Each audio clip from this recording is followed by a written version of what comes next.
releases avant qu'ils ne disparaissent. Tu dois lancer un défi, et tu multiplies par 13. Dans la table des bonus, tu viens faire ta sélection. Et tu sauras combien tu donnes à notre association. Et bonsoir à tous les rôlistes, c'est Morgane, on se retrouve pour une nouvelle rôle interview en compagnie de... Ezekiel. Et ben bonsoir Ezekiel, donc je te laisse un petit peu te présenter pour ceux qui ne te connaîtraient pas encore. Alors bonsoir à tous déjà, donc je suis Ezekiel, je suis le maître du jeu, enfin un des maîtres du jeu chez Le Stream, à savoir donc je présente Roll the Dice, j'ai présenté l'aventure en 3 émissions qui s'appelait Le Secret des Gardiens pendant la saison dernière. Sinon j'ai une chaîne Twitch perso, sinon ça fait un moment que je propose du jeu de rôle en live, et publiquement c'est à peu près tout au final. Mais je suis bien d'autres choses personnellement évidemment. Pour commencer, on va s'attacher un petit peu au passé. Depuis combien de temps justement tu pratiques cette passion? La passion. Longtemps. Enfin longtemps à mon échelle. On va recadrer le truc tout de suite, c'est que je suis pas vieux. Hein, j'ai 22 ans. Donc automatiquement, si je dis que ça fait longtemps pour moi, ça veut dire la moitié de ma vie quand même. Donc voilà, en vrai, si, j'ai en fait depuis mes 10-12 ans à peu près. Parce que j'ai commencé...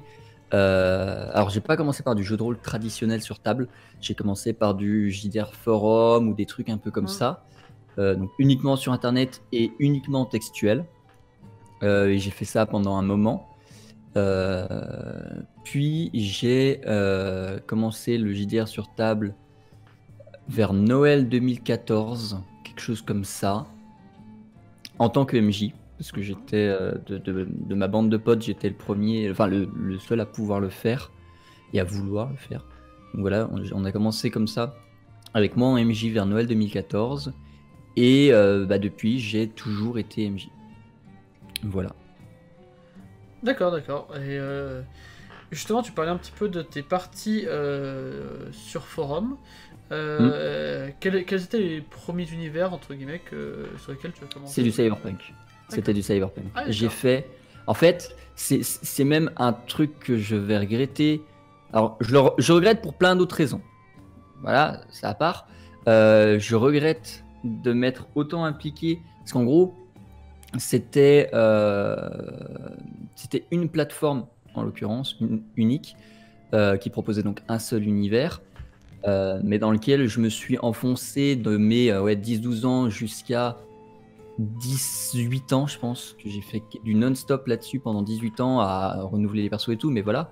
Et du coup, et donc c'était Cyberpunk, et ce que je regrette, c'est que du coup, aujourd'hui, quand j'essaye de faire du Cyberpunk, j'ai énormément de mal à faire quelque chose qui ne soit pas très ou trop proche de cet univers-là. C'est-à-dire que, genre là, typiquement, donc sur ma chaîne Twitch perso, je fais du JDR solo avec Kip Stevens. Donc dans un univers qui est futuriste, presque cyberpunk. Il y a une quantité de références involontaires à l'univers que j'avais exploré à l'époque qui sont énormes parce que, en fait, pour moi, le cyberpunk, c'est ça. Et pour l'instant, comme j'ai jamais fait Cyberpunk 2020 ou un autre JDR cyberpunk, que j'ai très peu de références cinématographiques ou littéraires en cyberpunk, le cyberpunk c'est tellement que ça que du coup j'ai rien d'autre, et donc forcément du coup dans l'univers de Néo Paris il y a plein de trucs qui font référence à ce vieil univers, etc. Et c'est pour ça que j'ai hâte de découvrir Cyberpunk 2077 quand il va sortir là dans quelques mois, parce que ça va va peut-être un peu enfin renouveler ma vision et ma connaissance du cyberpunk qui jusqu'ici est limitée à cet univers là et à ce qu'il me proposait. Et en fait, disons que tout ce qui est de base, c'est-à-dire tout ce qui forme la base de l'univers, genre la monnaie, c'est forcément le crédit, genre les moyens de communication sont forcément... Enfin, voilà, plein de choses qui étaient la base de cet univers-là et qui étaient des choses, entre guillemets, quotidiennes. Ce sont des choses que j'ai tellement assimilées à une époque que... alors, je vais donner un exemple très simple, et les gens qui connaissent la plateforme la reconnaîtront à travers ça. Mais dans l'univers en question, on ne disait pas un canif, on disait un canuf. Voilà, avec un K, mais peu importe. Et pendant très longtemps, j'ai dit canuf au lieu de canif. Et même là, tu vois, j'ai réfléchi avant de leur dire. Peut-être parce que c'est un truc de base que tu utilises toujours, parce que là-bas, le canif n'existe pas, mais le canif, oui. Pareil, on dit pas whisky, on dit skiwi. Et pendant très longtemps, j'ai dit skiwi au lieu de whisky. Et voilà. Et j'étais tellement ancré là-bas dedans Ça t'a que un j'ai peu eu formaté en fait. Ah non, c'est ça, je suis pour l'instant, jusqu'ici, mon Cyberpunk est totalement formaté par cet univers-là, parce que j'étais beaucoup trop dedans. C'est littéralement Second Life au sens propre du terme. Et ne faites pas ça, c'est très malsain de s'impliquer à ce point-là.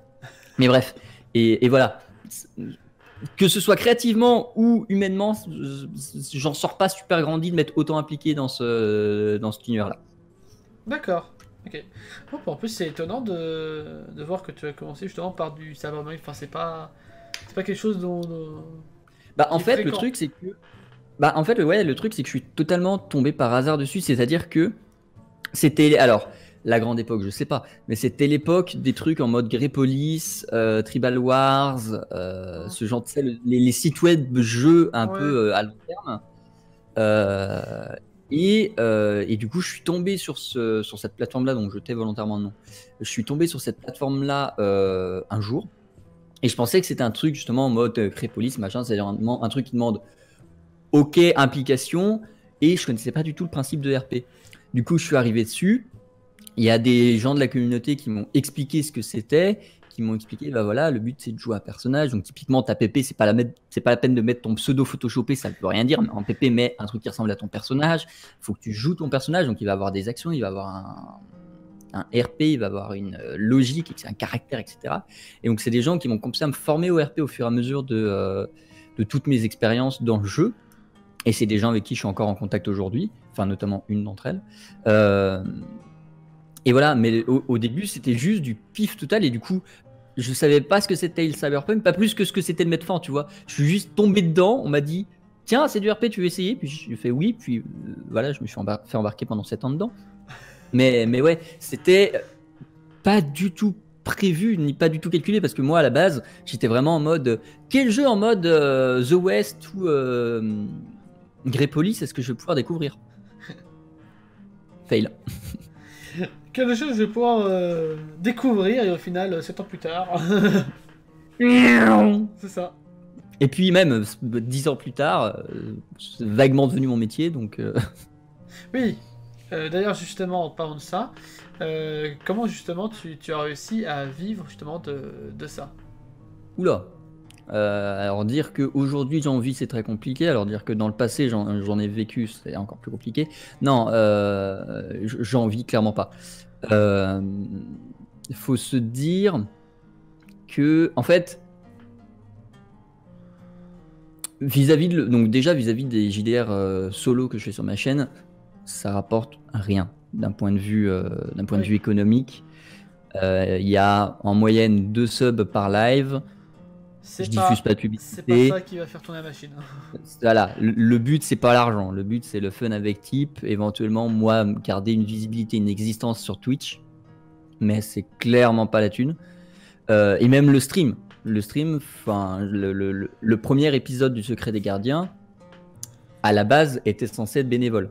D'accord. C'est-à-dire que je venais sur le premier épisode du Secret des Gardiens, on en avait parlé à la fin de la mission, ça doit être sur la rediff où justement tu as le chat qui se spammait Zexceli. Sur le premier Secret des Gardiens, à la base je venais en tant que bénévole et j'avais investi moi-même tout ce que je voulais ramener, c'est-à-dire que bon, les bouts de parchemin, les machins, tout ce que j'avais ramené pour agrémenter la partie, c'était de ma poche, les gommettes sur les dés c'était de ma poche, enfin, voilà, j'avais tout fait moi-même parce que le but de cette première c'était voir si le JDR tel que je le vois, tel que le stream le voit, et notamment Max, parce que c'est Max Hildan qui avait poussé le JDR sur le stream, pour voir si la proposition du JDR que Max et moi faisions pouvait plaire et intéresser. C'était le but principal, c'était la démarche principale, et donc dans ce but-là, moi je m'étais dit, ok, parce que si ça marche, par derrière, je serai payé, et ça n'a pas loupé.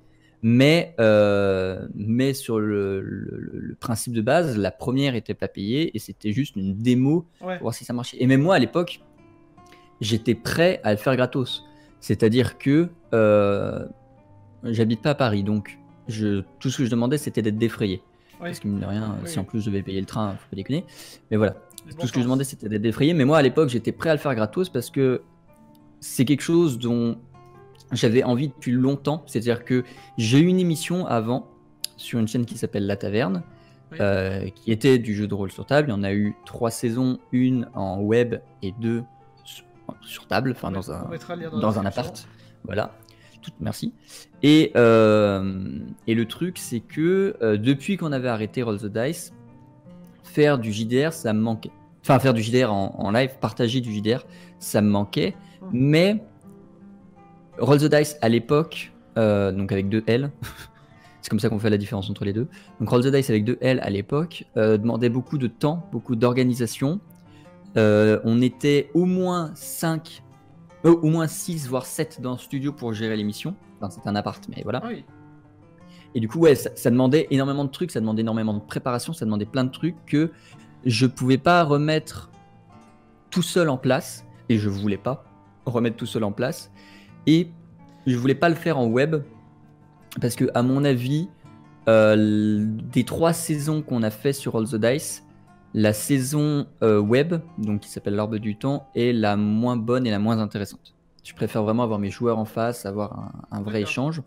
Et c'est pour ça que quand sur le stream, ils ont dit, alors ils ont dit longtemps avant que le secret des gardiens existe, hein, parce que le stream, mais quand sur le stream, on s'est dit enfin ils ont dit qu'ils voulaient faire du JDR et qu'ils cherchaient un MJ parce que personne dans l'équipe de le stream avait le temps d'être MJ.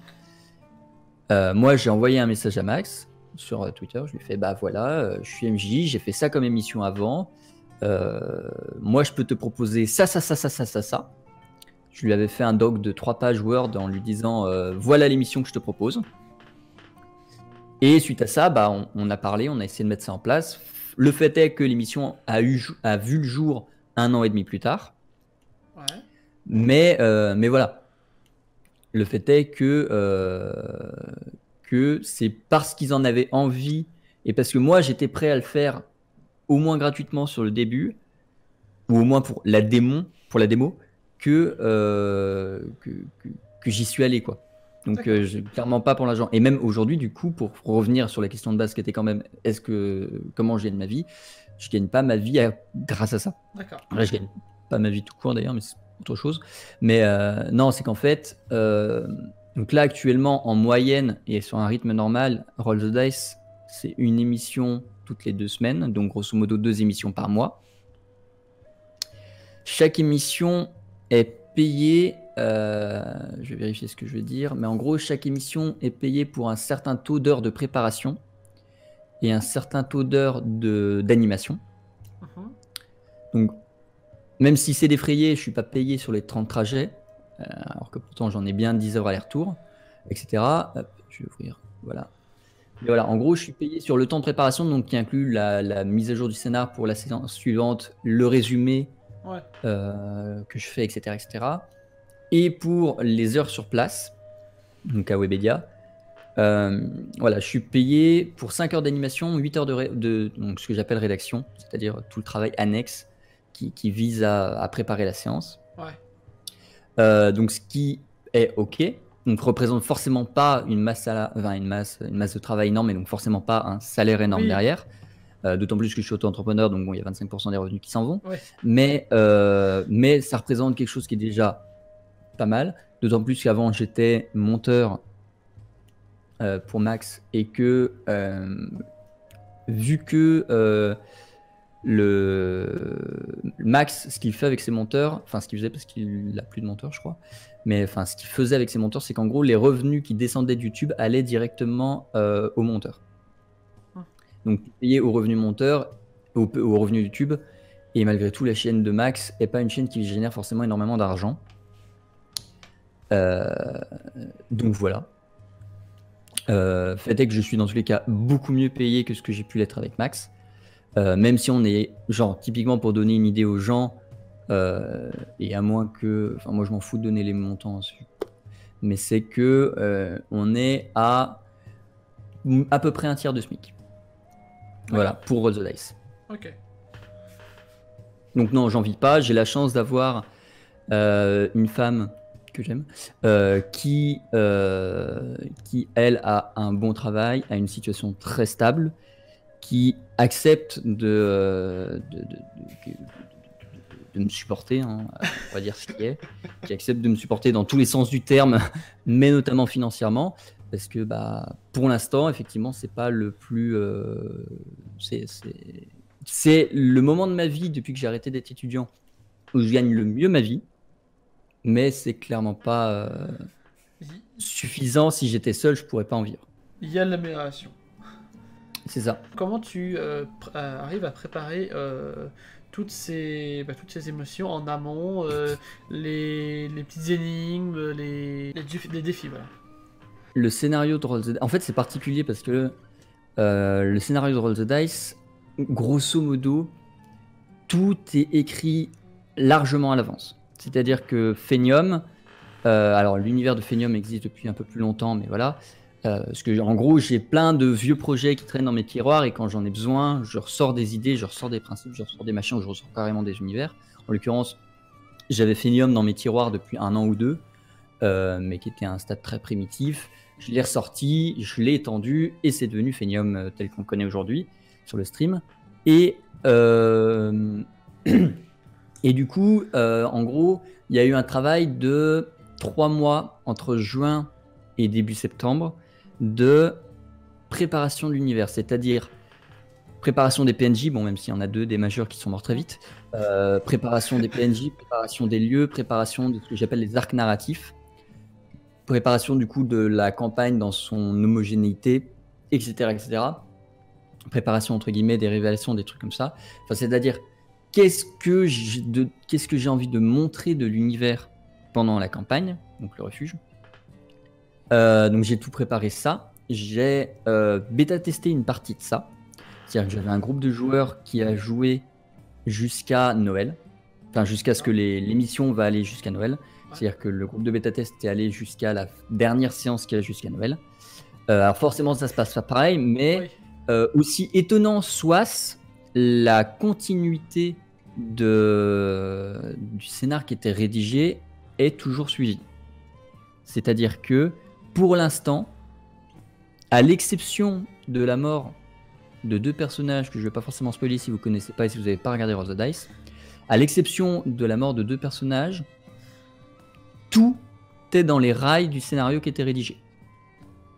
Il y a des choses qui ont changé par rapport à ce qui était prévu, mais c'est des choses qui étaient prévues pour être changées, ce n'étaient pas des choses qui étaient ancrées dans le marbre. Mais dans l'ensemble, pour l'instant, on suit la trame de scénario qui est prévue. Je pense pas qu'on va en sortir d'ici à Noël. Et sur la suite, ce sera effectivement un peu plus ouvert parce qu'il va se passer des choses à Noël, mais enfin avant Noël. Mais voilà, pour l'instant, on suit ce qui est prévu. Donc en gros, beaucoup de choses sont prévues à l'avance et ça m'a demandé bien 3 mois. En fait, je vais dire 3 mois parce qu'effectivement, j'ai commencé à bosser dessus en juin, j'ai fini vers début septembre. Mais c'est pas 3 mois tous les jours à temps plein. J'ai 2... Je vais pas dire de numéro parce que je sens que je vais faire une liste beaucoup plus longue. J'ai une certaine liste de trucs que je fais quand je travaille ou d'attitudes ou de machin. Genre typiquement, quand je bloque plus de 5 minutes sur quelque chose, quoi que ce soit du montage, vu que c'est moi qui fais les génériques par exemple, que ce soit j'ai pas d'idée pour ça, que ce soit machin, je laisse, je fais autre chose et j'y reviens ou plus tard ou le lendemain. Parce que je sais que ça sert à rien et que je suis jamais productif si j'essaye à tout prix de pondre un truc. Donc, genre, je donne un exemple, c'est que là, je bosse sur un module d'initiation. J'avais besoin d'une race, il fallait que j'imagine une race ou que je reprenne, enfin bref, que je trouve une race pour un personnage. J'ai pas arrivé, j'ai reposé, j'en ai parlé à des gens, j'ai eu une idée, j'y suis retourné. Voilà, je me force pas à taffer. Donc, du coup, ça fait que sur les 3 mois, au cumulé, j'ai dû bosser genre 1 mois et demi, disons. Mais il y a le fait que il y a bosser et bosser parce que effectivement, je suis pas tout le temps devant mon PC en train de taper des trucs ou sur du papier crayon, mais il y a du moment où je suis juste posé sur mon canapé en train de réfléchir, où je commence à avoir des fils, des idées, des pensées, des machins, ou dans mon lit pendant mes très très nombreuses insomnies. Donc voilà, le truc c'est que c'est je pense qu'il y a 1 mois et demi de travail continu et permanent, enfin de moments où je suis vraiment en train de taper, en train de créer des fiches, des machins, des bidules, et il y a le reste du temps où soit je dois faire une pause parce que sinon je vais pas avancer, soit je fais une pause volontairement parce que j'ai besoin de laisser maturer le truc. Et il y a plein de moments où j'ai fait ok, ça c'est fini, j'y laisse, je vais regarder ce à quoi ça ressemble dans une semaine. Une semaine plus tard, je rouvre le truc, que ce soit un bout de lore, que ce soit un élément de game design, etc. J'y regarde et je fais hey, c'était bien de la merde. Voilà, en fait, j'ai ce besoin de laisser maturer mon truc. Enfin, de laisser maturer, c'est même plutôt l'inverse, c'est de le laisser immobile et de moi maturer pour revenir une semaine derrière et voir est-ce que c'est bien, est-ce que c'est pas bien. Et c'est pour ça que, je vais donner un exemple très con, mais à la base, le game design du JDR solo avec type devait être le même que le game design du JDR le stream. D'accord. Quand on a commencé le JDR solo avec type, c'était début juillet, je crois. Grosso modo début juillet, et donc on a joué sur le modèle de fiche personnage qui était censé être utilisé sur le stream. Sauf que entre les bêta tests, mes réflexions personnelles et l'aventure avec type, je me suis rendu compte qu'il y avait des soucis sur cette fiche. Je l'ai corrigé et ça aboutit au game design de le stream. Et du coup, on a corrigé la fiche de type pour l'adapter au game design de le stream.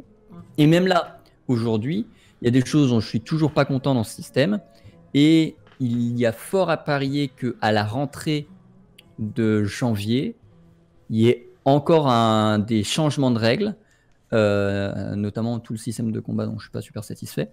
Mais voilà, il va y avoir probablement encore du changement de règles en janvier, parce que actuellement je suis pas encore satisfait. Ça aurait mérité plus de maturation, mais j'ai pas pu l'avoir, et c'est pas gênant, ça nous empêche pas de vivre une belle aventure. C'est juste que il y a des trucs qui méritent d'être mieux, des trucs qui méritent de changer, des machins, des trucs. Donc voilà. Ça demande du temps, mais il y a dans ce temps-là beaucoup de temps de vide, beaucoup de temps où j'ai besoin de faire autre chose, beaucoup de temps où j'ai besoin de laisser maturer. Et en général, quand je laisse maturer, du coup, soit je fais totalement autre chose, soit je fais ce qui est annexe. Genre typiquement, tous les moments où j'avais besoin de laisser reposer le game design ou le scénario, j'étais en train de préparer le générique, ou en train de préparer les habillages, ou en train de préparer le design des fiches personnages, la mise en page des fiches personnages, etc. C'est-à-dire que dans tous les cas, en général, autour d'un seul projet, j'ai suffisamment de choses variées à faire pour ne pas avoir besoin de me couper complètement du projet. Parce que, notamment dans le cadre d'une émission, pour Roll the Dice, c'est moi qui ai fait le générique, c'est moi qui fais le générique,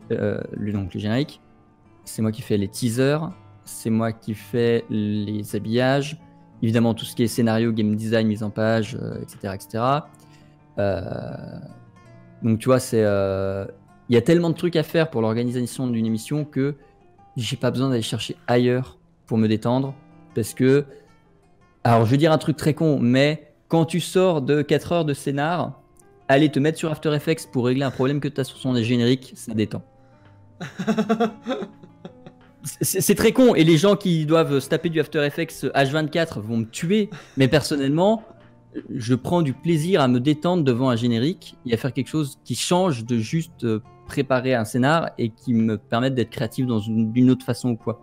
Tu avais demandé du coup pour les mini-jeux, pour les interludes. Oui. Alors déjà, les interludes, j'essaie de faire en sorte qu'il y en ait une à chaque émission. D'accord. Qui jusqu'ici n'est pas vrai, puisqu'il n'y en a pas eu sur la deuxième. Mais en même temps, la deuxième, c'était compliqué. Il fallait introniser KO. Il fallait rattraper l'énorme retard de scénario qu'on avait. Parce qu'en fait, grosso modo, j'ai pas de deadline au niveau du scénar. Une partie de JDR, ce serait très con d'en avoir. Oui. J'ai juste envie de faire un énorme cliffhanger avant les vacances de Noël. Et il faut qu'on soit arrivé à un certain point du scénar pour que je puisse le faire. Donc, je suis obligé de presser un petit peu le truc pour que ça arrive à la fin de la dernière session avant Noël. Mais voilà, sinon à part ça, j'ai pas de deadline, donc c'est pour ça, c'est pas grave si on va plus loin, plus court, c'est juste que moi derrière, il faut que je m'adapte. Parce que, bah, genre typiquement, là, la dernière émission, elle était plus courte parce que je pensais pas qu'ils iraient aussi vite. Ouais. Tandis que les 2 premières étaient durée normale, mais elles auraient dû durer beaucoup plus longtemps. Donc voilà. En fait, le truc, c'est que pour te donner une idée de comment moi, à l'écriture, j'avais écrit et comment du coup je dois réadapter, c'est que le groupe est très lent. Enfin, très lent. Il est comme il est, mais je veux dire, objectivement, pour une émission, c'est lent.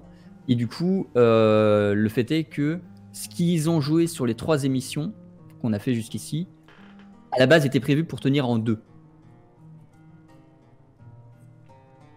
Voilà, forcément, du coup, il y a des trucs à récupérer. Et du coup, ouais, il y a normalement un mini-jeu par émission. Enfin, j'essaye.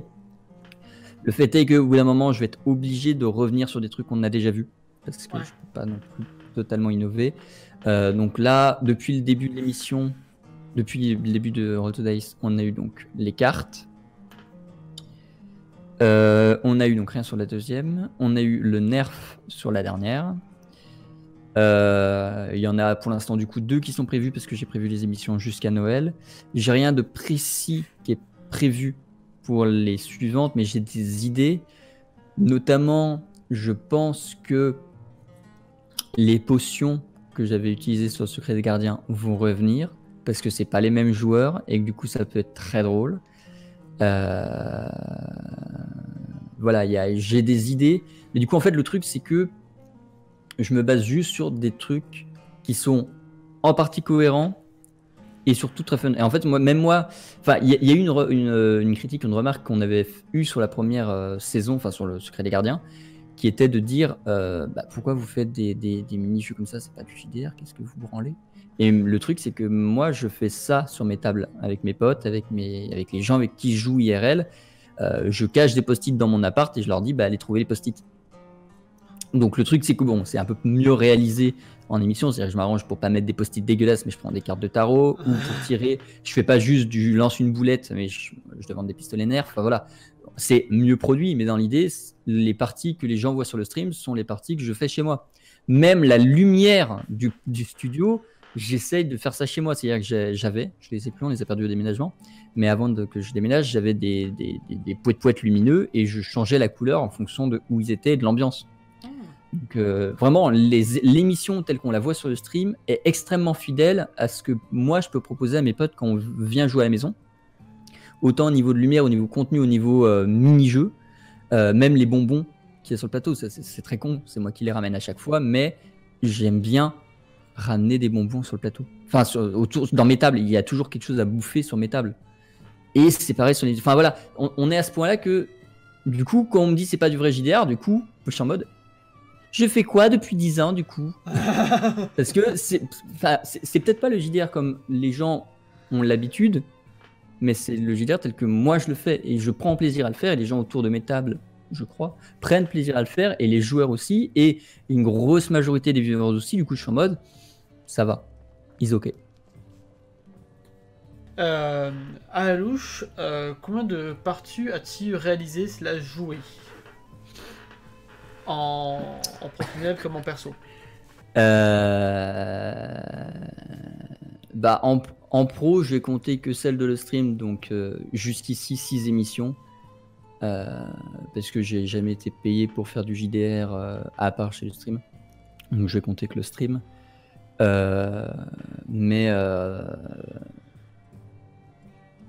En fait, c'est très particulier parce que, de compter, parce qu'on pourrait se dire, tu prends le nombre de séances que tu fais en moyenne et tu multiplies par le... Sauf que c'est pas du tout vrai, parce que il y a, grosso modo, il y a 1 an, il y a 2 ans, il y a grosso modo 2 ans, j'ai arrêté de faire du JDR sur Discord, Skype ou des trucs comme ça, pour ne faire plus que du JDR IRL. D'accord. Parce que je trouve que en tant que MJ, j'ai un ressenti qui n'est pas du tout le même à faire des parties en ligne et à faire des parties autour d'une table. Et je préfère largement les ressentis que j'ai autour d'une table. Et même si pour ceux qui n'ont jamais fait ou qui veulent expérimenter ou qui aiment ça, je ne peux pas d'en faire, de toute façon faites ce que vous voulez. Mais moi personnellement, j'aime pas plus ça que ça. C'est-à-dire que je me limite au bêta-test parce que j'en ai besoin. Et encore, quand je peux, j'essaie de les faire IRL. Mais j'ai vraiment eu une lassitude du JDR Internet parce que j'en ai aussi fait très longtemps et très beaucoup. C'est-à-dire qu'à une période, quand j'étais étudiant, j'étais à 3 séances par semaine en ligne, tout le temps. Ah oui. Donc en tant que MJ, donc c'était voilà, j'ai fait énormément c'était énorme. voilà, j'ai fait énormément de JDR Discord et du coup j'étais très lassé. Et c'est peut-être aussi parce que le JDR IRL est plus rare que ça me lasse moins. Tu vois, peut-être que si Oui. je faisais des séances IRL chez moi toutes les semaines avec des potes, peut-être qu'au bout d'un moment ça me lasserait. Mais pour l'instant, le JDR IRL m'a pas lassé du tout. Tandis que j'ai tellement fait de JDR en ligne que j'ai beaucoup trop vu et remarqué les détails, les trucs qui marchent pas, les trucs que j'aime pas, qui font que c'est pas ouf. Donc je peux même pas dire combien d'heures parce que ouais, tu vois, j'ai fait du 3 séances par semaine pendant 3-4 ans où j'étais étudiant. Puis après, j'ai complètement arrêté. J'ai fait que des séances IRL. Et pour les séances IRL, c'est 1 ou 2 par mois. Là, ça va qu'il y a le stream parce que du coup, j'en fais plus souvent. Enfin, c'est ultra. Puis avant, et le truc, c'est qu'avant que je commence le JDR sur table, du coup, il y avait le JDR forum machin dont je parlais avant. Et le truc, c'est que pour le coup, vu que c'est du JDR chat, c'est pas vraiment des séances, c'est un peu du continu. Ouais, du roleplay, genre, du roleplay interactif. Ouais, c'est ça. Et ça, c'est des séances. J'ai pu faire on va pas appeler ça des séances du coup, mais j'ai fait des moments où je me suis connecté. Oui. J'ai joué pendant 8, 9, 15 heures de suite parce que j'étais lancé dans une action, parce qu'il y avait un truc intéressant à faire et parce que j'avais rien d'autre à foutre de ma vie IRL. Et du coup, même ça, j'y ai beaucoup trop joué. C'est pour ça que je suis beaucoup trop imprégné du cyberpunk, de ce monde-là, tu vois. C'est. En fait, je pense je pourrais faire du JDR IRL aussi souvent qu'à l'époque je faisais du JDR Discord, je le ferais, mais ce serait probablement un coup à me lasser parce que, en fait, le truc, de façon très générale, si quelque chose me plaît, je vais tomber dedans. Genre vraiment, je mets un pied et wouh. C'est genre là, j'ai commencé Elite il y a une semaine. Oui. Non, même pas. J'ai commencé Elite samedi. Non, attends. Je sais plus. Bref, j'ai commencé Elite il y a pas longtemps. J'en suis à 35 heures de jeu. Non, mais c'est voilà, c'est Stardew Valley. Stardew Valley, bientôt 900 heures de jeu. D'accord. Voilà, débile. C'est quelque chose me plaît, je tombe dedans jusqu'à ce que ça me lasse. Ouais. Et le truc horrible de Stardew, c'est que le soit... Voilà, c'est ça. Et le truc de Stardew Valley, c'est que vu que le mec sort une mise à jour toutes les années, j'ai pas le temps de me lasser. Ouais. Donc voilà. Mais et du coup, ça m'a totalement fait ça sur le RP écrit, ça m'a totalement fait ça sur le JDR Discord. Et ça va que je suis limité par le fait que j'ai une femme, j'ai une vie, que je connais personne dans la région où j'habite. Genre vraiment, j'ai pas de potes dans mon département, j'ai pas de potes dans ma région. Je suis obligé d'aller, genre quand je veux faire du JDR avec des potes, j'ai au moins 2 heures de route, soit pour aller chez eux, soit pour qu'ils viennent chez moi. Donc voilà, ça va qu'il y a ça pour me calmer et que du coup il y a le JDR le stream qui me permet d'en faire régulièrement. Mais sinon, je pourrais pas. Donc non, ouais, je sais que sur Roll20, je crois que j'ai environ 1500 heures dessus. Mais Roll20 est pas représentatif parce que Roll20 ça compte le temps de taf, donc de préparation. Ouais, ouais. Et ça ne comptabilise pas toutes les sessions. Ça compte vraiment toutes les fois où tu es connecté. Voilà, c'est ça. Et surtout, ça compte pas aussi non plus toutes les sessions que j'ai fait parce qu'il y a des sessions IRL. Enfin, il y a beaucoup de sessions IRL. Il y a des sessions où j'utilise pas du tout Roll20 parce que j'en ai pas besoin. Donc, ouais. Beaucoup trop, je pense. Juste beaucoup trop est une bonne réponse. Par rapport au lien que tes joueurs et ton scénario, comment justement ils arrivent à s'approprier les personnages? Est-ce que vous les créez ensemble ou est-ce que c'est toi qui les crées à 100%? Sur Roll the Dice? Sur Roll the Dice ou même sur les jeux de rôle en général que tu fais? En fait, de façon générale, tout compris, pour moi, un personnage est ce qu'un joueur a de plus particulier, a de plus précieux dans une partie, dans un jeu de rôle. Vraiment, tu peux faire beaucoup de choses en JDR, mais pour moi, le perso reste ce qui est le plus important est le plus primordial pour un joueur. Et du coup, autant que faire se peut, les joueurs créent leur personnage. C'est le cas sur Roll the Dice. On a passé en moyenne entre 2 heures et 8 heures pour Olivier.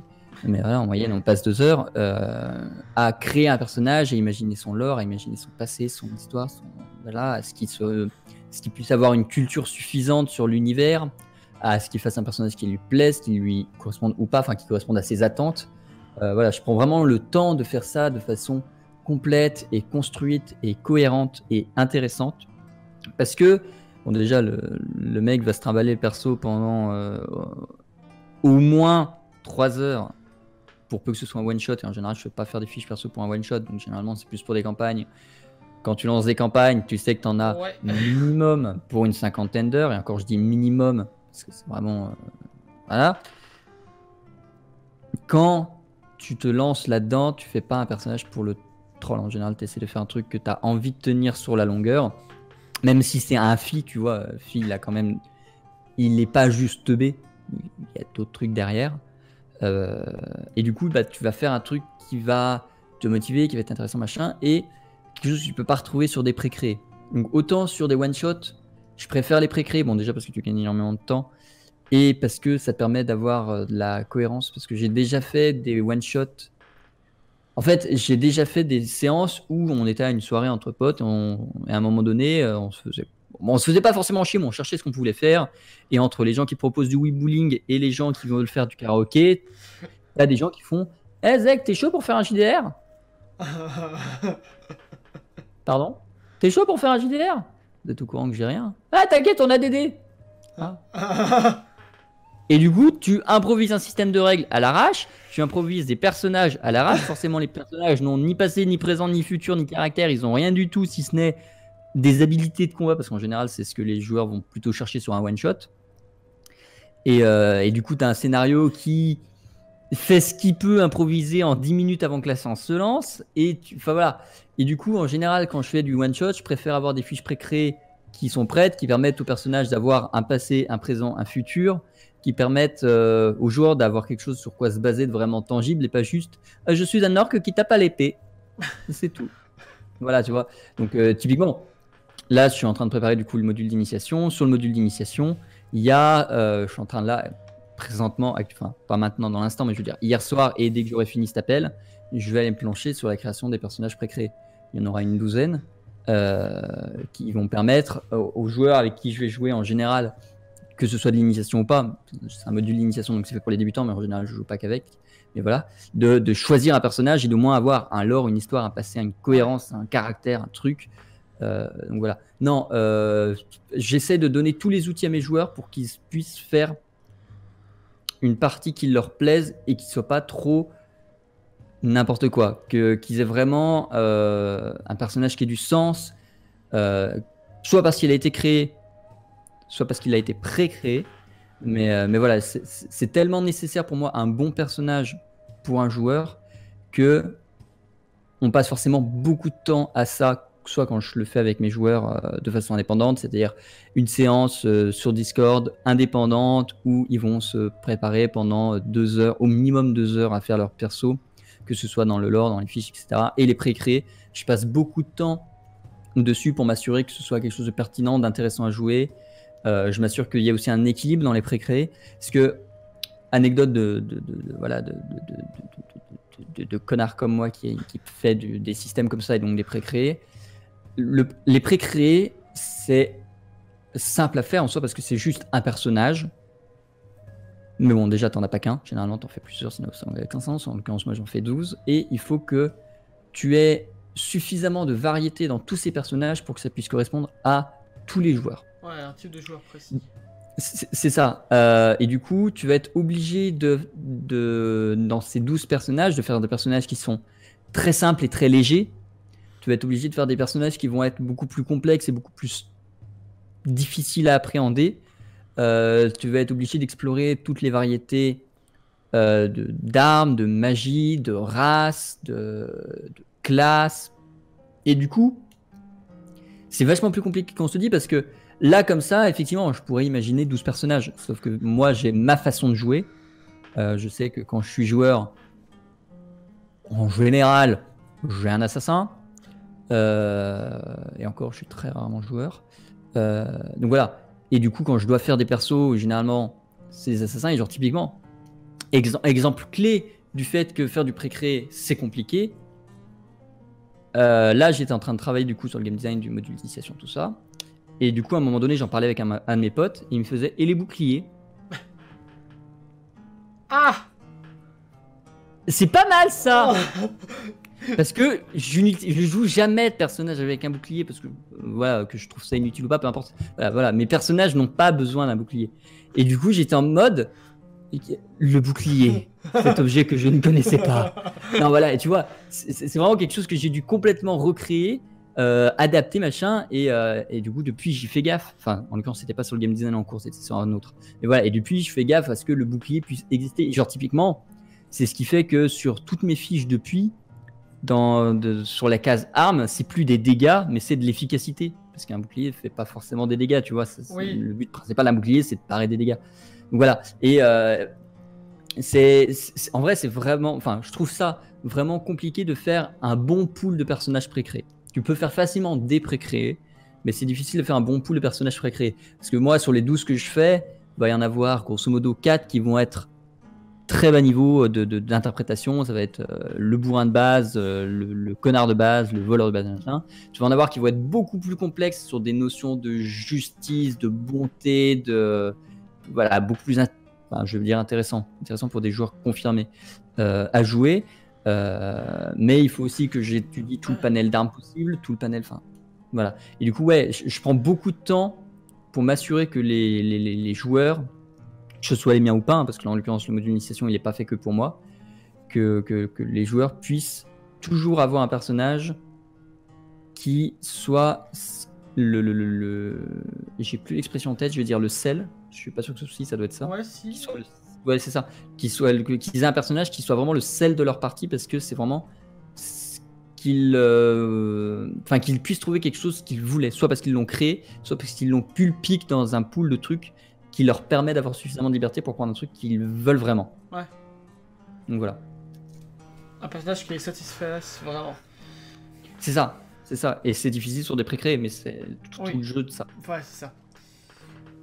Quand tu parles de création de personnages, tu dis que, surtout sur les préfets, tu crées le passé, le présent et le futur. Explique le futur. Oui. En fait, je me suis souvent rendu compte de ça, il y a de nombreuses années quand j'ai commencé et qu'on créait des personnages avec mes joueurs, ou que éventuellement je faisais pré-créer, bref, c'est en général, j'aime bien.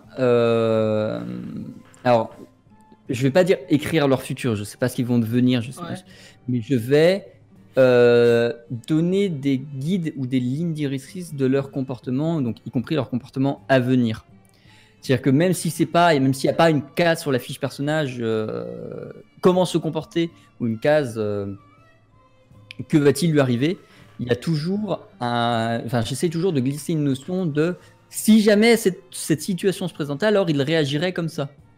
Parce que ça fait le personnage, et surtout ça permet d'avoir un personnage qui, comme j'ai dit, a une cohérence. C'est-à-dire que c'est pas parce que subitement un joueur différent va prendre un personnage pré-créé qu'il va être totalement différent de ce qu'il était avant dans son histoire, tu vois. Exemple très bête, dans les premières parties pré-créées, enfin dans les premiers persos pré-créés que j'ai fait, donc les premières parties avec ces persos, j'avais un personnage qui était une assassine, grosso modo, une tueuse à gages. Sauf que, dépendant de qui la jouait, soit elle était vraiment sanguinaire, soit elle était vraiment sadique, soit elle était vraiment sexy / tentatrice, pour pas dire des mots, voilà. Et elle avait tellement une variété de trucs que c'était pas vraiment le personnage tel qu'il était pensé à la base. Ce qui est pas inintéressant, mais ce qui du coup déconstruit la cohérence du personnage par rapport à son passé. Dans le passé, je donne un exemple au pif, mais si dans le passé elle était ultra sanguinaire, c'est pas logique que parce que ce joueur-là la joue, elle devienne ultra séduisante et tentatrice, et tu vois. Ouais. Donc j'essaie de m'arranger pour que les descriptions de personnages donnent toujours je vais pas dire des lignes de conduite, mais des guides pour les Ouais. joueurs, surtout que c'est des guides qui, pour les débutants, sont super utiles. Oui, bah oui. Que pour les gens qui commencent, tu leur donnes un personnage, à moins qu'il soit vraiment très, comment dire, caractérisé par un trait ultra précis, genre c'est un bourrin, donc il est bourrin tout le temps, et à ce moment-là tu fais vraiment une caricature du bourrin, et c'est en général ce que font les débutants, c'est-à-dire une caricature de personnage. À moins que tu fasses ça, si tu essaies de faire un personnage plus nuancé, les joueurs, notamment débutants, peuvent avoir du mal à trouver comment le jouer et leur donner des petits guides justement de ce que j'appelle le futur d'un personnage. Je trouve ça vachement intéressant parce que du coup ils se disent ah, c'est vrai que du coup peut-être dans cette situation-là je vais jouer comme ça, parce qu'après c'est vrai que ça fait un peu référence à ce qui est écrit dans la fiche machin. Donc voilà. En gros, pour moi le futur c'est pas tant forcément écrire son destin que donner les outils au joueur pour lui permettre d'incarner un personnage dans la continuité de ce qu'il a été, donc coup dans une cohérence. Ouais. Même une cohérence d'histoire, Ok. tu vois. Typiquement, dans les commentaires de YouTube de Roll the Dice, nouvelle version, il y a beaucoup, enfin, il y a eu plusieurs personnes qui se sont offusquées du manque de cohérence de Freya ou de Indris, notamment de Indris d'ailleurs. Et ouais, parce que, enfin, en gros, beaucoup de gens s'étonnaient que Freya ait envie de poursuivre le. Enfin, c'était notamment à ce moment-là, hein, le moment où même Nem ça fait une parenthèse HRP dans la partie. Donc le moment où tout le monde est d'accord pour aller poursuivre l'enquêteur et où, selon Nems, c'était plus une volonté de joueur qu'une volonté de personnage. Pour moi, non, parce qu'effectivement, ça aurait été le cas, j'aurais fait stop, attendez, on va en reparler. Voilà, je suis en MMJ, je suis celui qui connaît le mieux les personnages. Pour moi, ça m'a pas choqué, pour des raisons que je vais pas spoil ou passer 50 ans à expliquer, mais pour moi, il était logique qu'Indris veuille suivre l'enquêteur. C'était peut-être moins évident pour Freya, mais c'était pas improbable non plus. Ouais. Donc, ça m'a pas dérangé qu'elle le fasse, et c'était cohérent. Effectivement, il y aurait eu un personnage vraiment loyal, vraiment fermé aux règles, vraiment machin, sauf qu'il n'y en a pas. Même Freya n'est pas si droite que ça. Et c'est étonnant parce que ça rentre pas dans le caractère qu'on lui aurait donné de base, mais ça fait partie de son passé et son futur d'être comme ça. Autant, enfin, à tous les personnages, tu vois. Et du coup, c'est parce que je sais qu'ils ont fait des trucs dans le passé qu'ils vont peut-être être amenés à faire des trucs dans le futur parce qu'ils ont déterminé la ligne directrice de leur personnage. D'accord. Voilà. Typiquement, même Chronos, on l'a joué. Pour le coup, on a joué la surprise du « Oh mon Dieu !» Alors oui, c'était pas prévu, je vais pas mentir, ça m'a fait chier de perdre deux de mes PJ principaux, enfin de mes PNJ principaux, mais c'était totalement prévisible et totalement cohérent dans la construction du personnage de Chronos, et je m'attendais à ce que ça arrive. En fait, le truc, c'est que, donc, on l'avait déjà dit, normalement Max devait jouer toute la campagne, finalement il a pas pu, on l'a remplacé par KO. Mais normalement Max devait jouer toute la campagne, et effectivement, je m'attendais à ce que ça arrive, mais 3 ou 4 séances plus tard. Ouais. Je m'attendais pas à ce que ça arrive là, mais en finale, effectivement, il allait pas jouer 3 ou 4 séances plus tard. Donc s'il voulait faire quelque chose, ça aurait été maintenant, et du coup il l'a fait. Et donc même ça, c'était logique, c'est pas juste un fou. Il y a tout un raisonnement derrière de pensée de Chronos, de trucs dont on a parlé à sa création de personnage, qui l'ont amené à cette pensée-là, à ces actes-là. Donc pour l'instant, rien. Il y a un truc qui a été incohérent. Voilà, je le reconnais. Il y a une incohérence dans Roll the Dice. C'est l'arrivée du faucon dans le dernier épisode. Voilà, ils sont dans une forêt, il y a une énorme canopée. Oui, my bad, effectivement, le faucon n'aurait pas pu venir normalement. Spoiler, c'était un aigle du Seigneur des Anneaux qui s'était transformé. Voilà, mais le fait est que voilà, c'est la seule vraie incohérence qui est depuis le début, sinon tout le reste peut être expliqué, et peut être expliqué en général par des choses sur lesquelles les spectateurs n'ont pas encore les clés. En même temps, ça fait que 3 émissions. Prenez le temps de découvrir les personnages avant de vous faire une idée toute faite du perso. Ouais. Voilà. Comment tu vois un petit peu l'incohérence dans ton scénario ou dans tes personnages? Comment tu l'accepterais si ça arriverait? si c'est arrivé. Alors, je vais dire un truc super présomptueux et j'assume complètement. Ça n'arrivera pas. Et je vais préciser. En fait, une des choses qui m'énerve le plus, autant en tant que maître du jeu que en tant que joueur, c'est le ta gueule, c'est magique. C'est littéralement une phrase qui m'horripile, mais vraiment. Et c'est pour ça que je fais toujours en sorte que tout dans mes univers ait une cohérence, ait une origine, enfin, qui est un quand, où, pourquoi, comment. Et c'est ce qui me prend le plus de temps quand j'élabore un univers, c'est que vraiment, je crée quelque chose parce que j'en ai envie. Parce qu'à un moment donné, il faut être honnête, quand tu crées un JDR, tu fais beaucoup de trucs que tu as envie. Et après, tu te dis pourquoi ou comment. Et pourquoi ou comment. Et en fait, en général, genre typiquement, j'ai comment, et c'est pour ça que j'ai beaucoup de mal à rédiger ce que je fais, c'est que j'écris un truc, ça va me donner besoin ou envie de créer 3 autres trucs. Chacun de ces 3 autres trucs va me donner envie d'écrire 3 autres trucs. Parce que j'ai besoin d'aller jusqu'au fond de l'origine d'un truc. Genre typiquement, je vais donner un exemple très simple. On sait que l'univers de Phénium se passe dans un futur réaliste. Enfin, réaliste à l'exception de la magie, mais considérons réaliste. C'est-à-dire qu'on sait que on est sur la même timeline que la nôtre. C'est-à-dire que techniquement, j'ai existé dans l'univers de Phénium, puisque Phénium se passe grosso modo en 2400. D'accord. Donc ça se passe sur Terre. Voilà. Ce qui veut dire, pour ceux qui ont la foi d'aller chercher les indices qui peuvent traîner et exister, que le refuge existe quelque part sur Terre. Voilà. Je vous laisserai le chercher, mais le refuge existe quelque part sur Terre.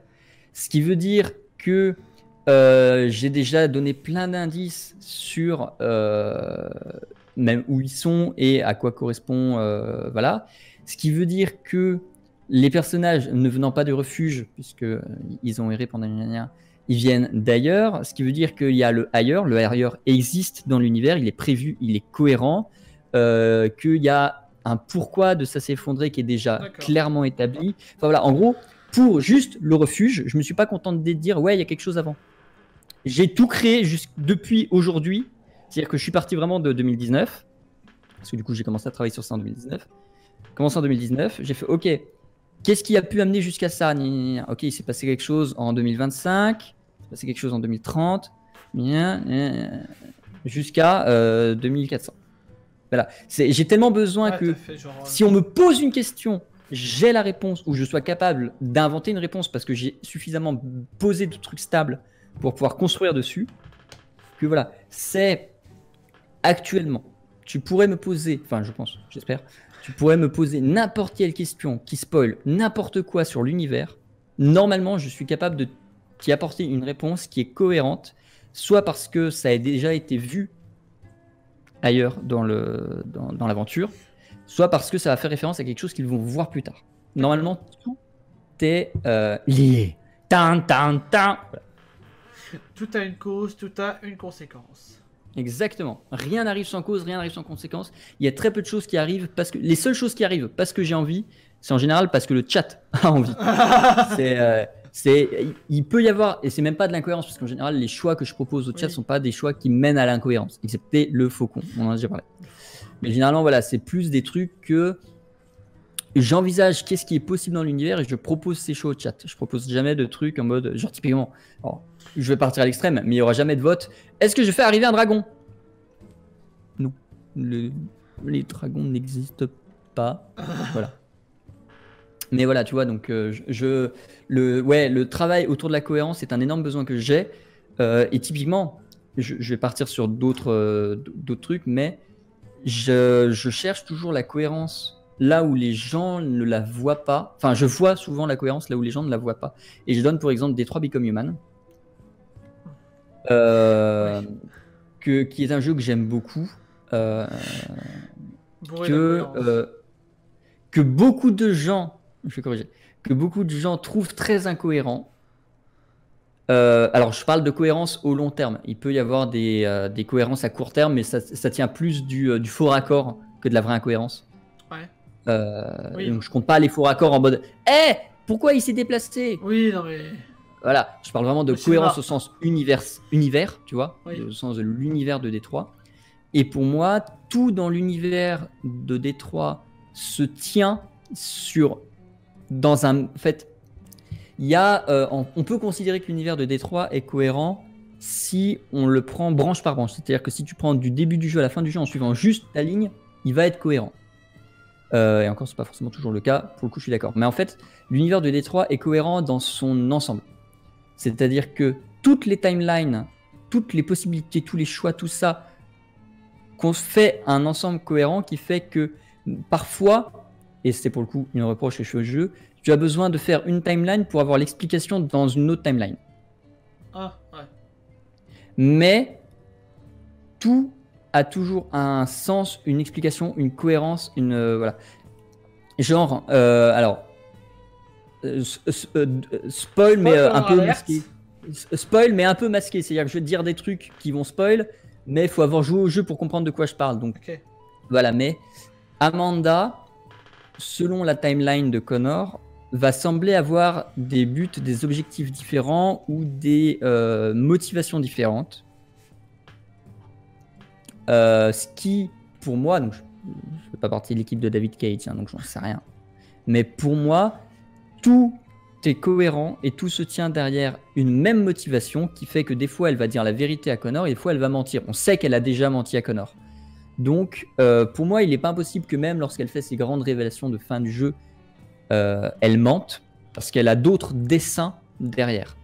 Et du coup, si tu pars du principe que les personnages, même sur les révélations finales, peuvent mentir, parce qu'on sait que ce sont des personnages qui mentent, notamment Amanda, à partir de ce moment-là, il devient totalement envisageable de créer autre chose qui n'est pas dit dans le jeu, mais qui fait peut-être partie du lore du jeu que David Cage a caché ou n'a pas voulu révéler, et qui permet de tout lier. Typiquement, j'ai une théorie, qui est une théorie qui vaut ce qu'elle vaut et qui est pas la plus intéressante du monde, mais qui permet de mettre toutes les motivations d'Amanda, donc grosso modo, toute la timeline de Connor et donc par extension tout le jeu, sous un même regard. C'est-à-dire de dire, si cet élément-là est vrai dans le jeu, alors tout est cohérent.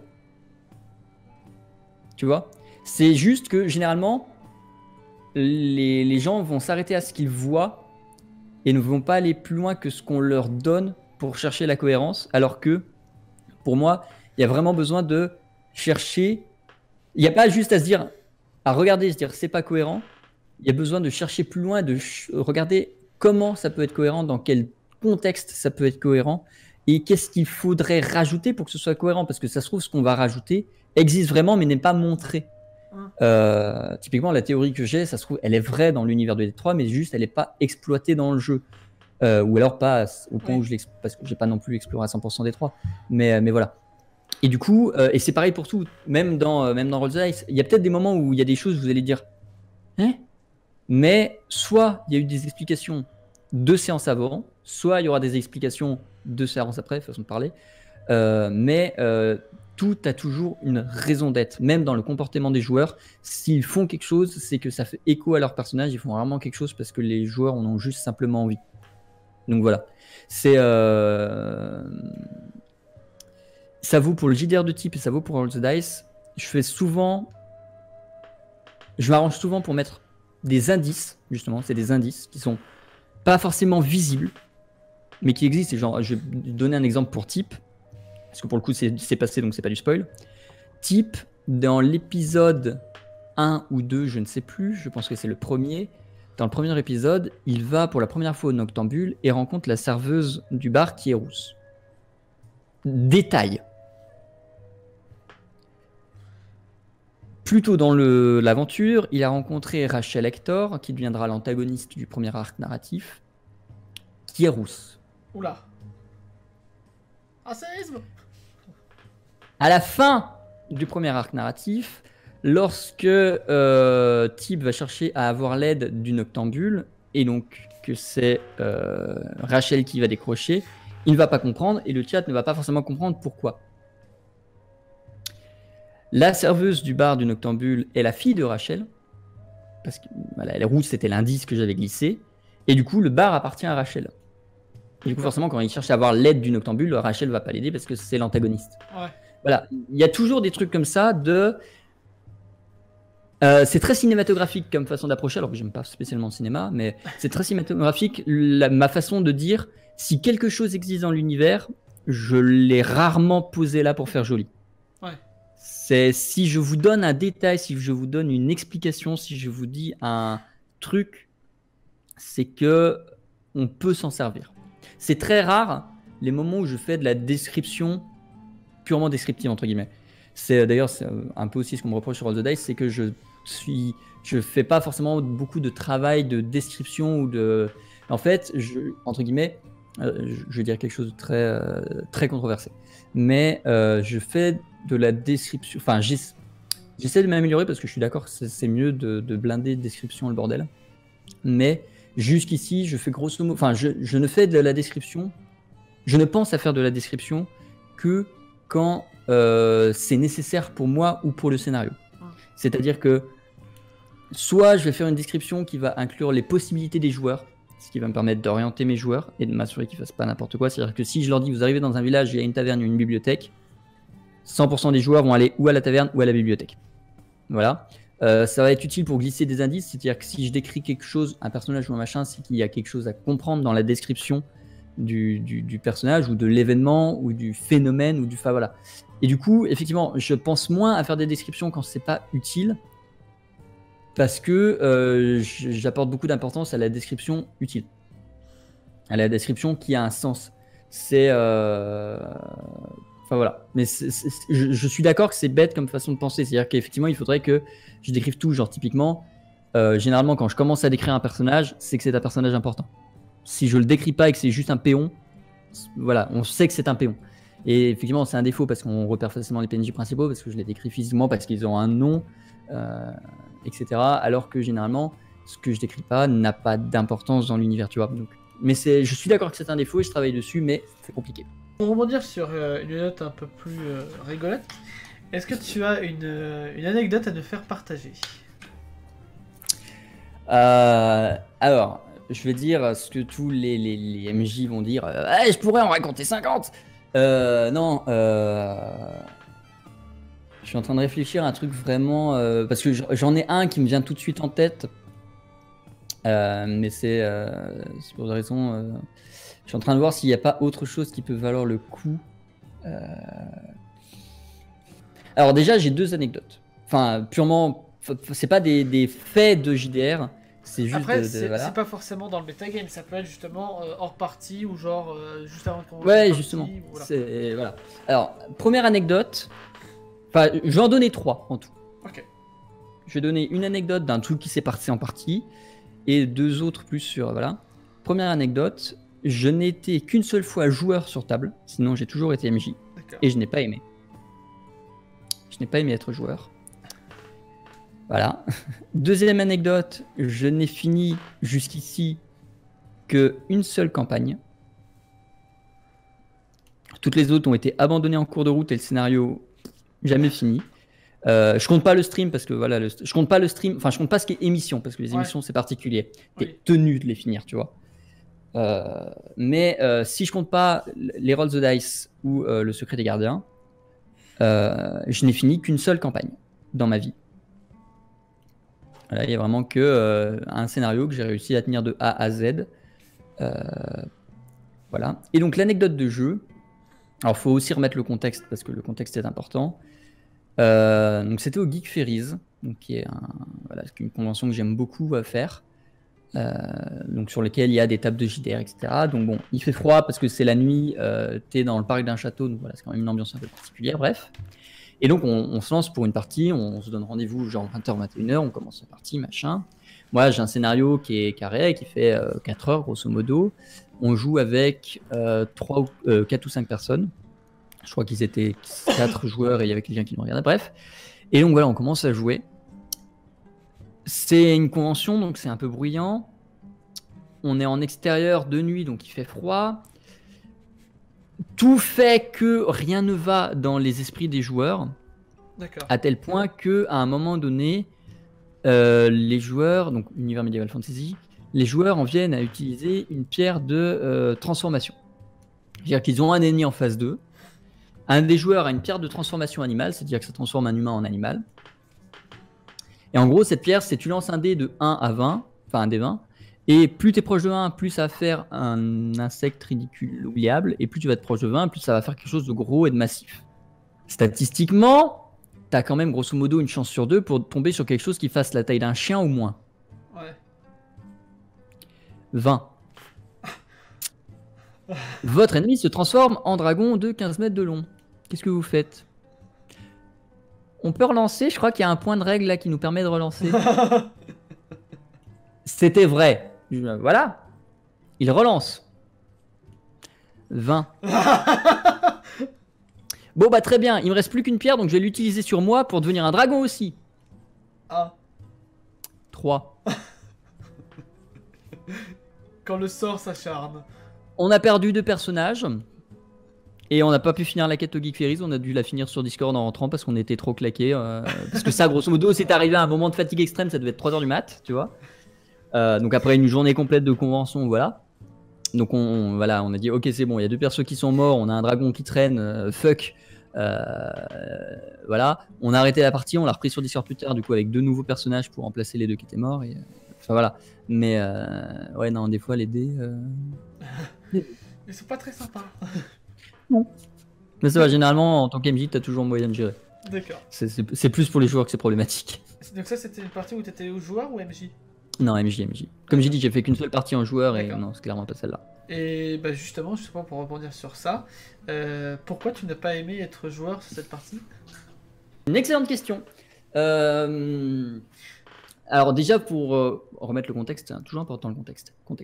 Tu auras le droit d'insérer le même de JDG contexte. Le contexte c'est non du coup voilà. En gros, donc j'ai commencé à être MJ en je crois ouais Noël, enfin grosso modo courant 2014 quoi. Et j'ai toujours été MJ, j'ai jamais été joueur sur table.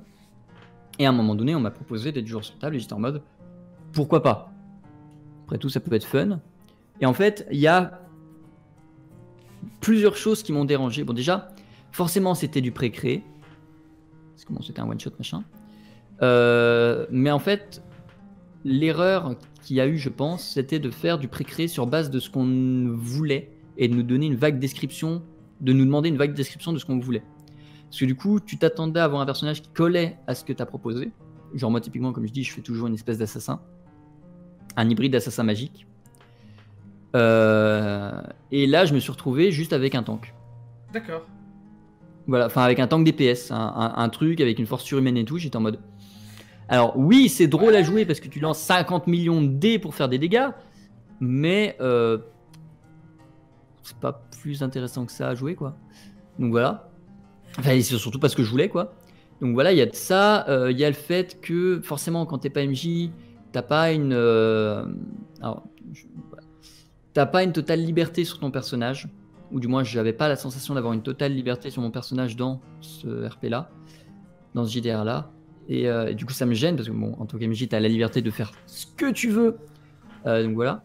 Et c'est aussi de là qu'est née ma volonté de toujours, genre typiquement, il y a une des règles principales de mes JDR, c'est de dire vous faites ce que vous voulez du moment que vous êtes prêt à en payer le prix et à en subir les conséquences.